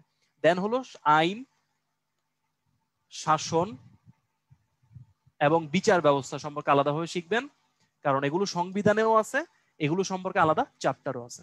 তো এই হলো মোটামুটি সংবিধানের একদম প্রাথমিক আলোচনা। যখন আমরা ফুল ক্লাস নিব তখন একদম টপিক ধরে ধরে, অনুচ্ছেদ ধরে ধরে ব্যাখ্যা করব। তারপরে কিছু বিশেষ অনুচ্ছেদ আছে, যেমন 70 নাম্বার একটা অনুচ্ছেদ আছে, এটাতে বিশাল একটা আলোচনা করতে হবে। সো আজকে আমরা খুব বেশি আগাবো না, আর আজকে এই পর্যন্তই। আপনাদের জন্য শুভকামনা থাকবে, এবং সংবিধান নিয়ে কি কি প্রশ্ন আছে এগুলো মোটামুটি এখানে দেয়া আছে, এগুলো শিখবেন। কালকে হয়তো বা পরীক্ষা হবে, এখান থেকে কমন পড়েও যেতে পারে। ঠিক আছে? সো আপনাদের জন্য শুভকামনা, ভালো থাকবেন। আর যে প্রিপারেশনটা নিচ্ছেন, চেষ্টা করবেন এই প্রিপারেশনটা কি করার জন্য, লিখিত ভাবে নেওয়ার জন্য, মানে এখন থেকে নোট করার একটা চিন্তা ভাবনা নিজের মনের মধ্যে নিয়ে আসে। ঠিক আছে? আর সংবিধান পড়ার জন্য বেস্ট বই হলো বাংলাদেশের সংবিধান। ওটা যেহেতু সাধু ভাষায় লেখা, অনেকেরই সমস্যা হয়, সেই ক্ষেত্রে আপনার আরিফ খানের একটা সংবিধান আছে, উনি চলিত ভাষায় লিখছেন, ওই বইটা পড়তে পারেন, ওইটা খুব সুন্দর ব্যাখ্যা করে দেয়া আছে। তো আজকে এই পর্যন্তই, ভালো থাকবেন। একজন প্রশ্ন করছে কালকের সিলেবাস কি, আজকে যা যা পড়াইছি সেগুলোই কালকের সিলেবাস ভাই। সুন্দরভাবে ক্লাসটা শেষ করার জন্য আমি আবার একটু বলে দিই, ক্লাসের শুরুতে আমি বলেছিলাম, আবার একটু বলে দিই যে আজকে যে ক্লাসটা হলো, এই ক্লাসের ভিডিও এবং পিডিএফটা আপনারা আধা ঘন্টার মধ্যে ইনশাল্লাহ পেয়ে যাবেন। আপনারা যেখান থেকে ক্লাসে জয়েন করছেন ঠিক সেখান থেকেই জাস্ট উপরে দেখবেন যে আপকামিং লেকচার করা আছে, ওইখানে জাস্ট ফার্স্ট লেকচার করে দিবেন। ফার্স্ট লেকচার করে দিলেই আপনি এই ক্লাসের ভিডিও এবং পিডিএফটা পেয়ে যাবেন। সেম ভাবে আপনি নেক্সট যে আগামী পরশুদিন এই আজকে যে টপিকটুকু পড়ানো হয়েছে এই টপিকের উপরেই রিটেন এক্সাম দিতে পারবেন। আর আরেকটা বিষয় হচ্ছে যে আগামী 11 তারিখে হচ্ছে আপনাদের ইংলিশ ল্যাঙ্গুয়েজের উপরে ক্লাস থাকবে, সবাই টাইমলি অ্যাটেন্ড করবেন। যারা অনেকেই আমাদের সাথে ফেসবুকে জয়েন করেছে, ফেসবুকে যারা জয়েন করেছেন, যারা এখনো ফ্রি কোর্সে এনরোল করেননি, তারা ফ্রি কোর্সে এনরোল করে আমাদের মানে জুমে এসে ক্লাসটা করতে পারেন। তাহলে দেখা যাবে কি আপনারা আজকে ফেসবুকে যারা ক্লাস করেছেন তারা অনেকেই অনেক কোশ্চেন করে অ্যান্সার পাননি। সেক্ষেত্রে আপনি ফ্রি কোর্সে এনরোল করলে এখানে তো আর পেমেন্ট লাগছে না, আপনি এনরোল করে আমাদের জুম আইডিতে সরাসরি আপনি ক্লাসে জয়েন করতে পারবেন। সেক্ষেত্রে দেখা যাচ্ছে আপনি টিচারের সাথে চ্যাট বক্স এবং কিউএনডি তে কথা বলতে পারবেন, কমিউনিকেশন করতে পারবেন। তো আজকে এ পর্যন্তই, সবাই ভালো থাকবেন। হাফেজ।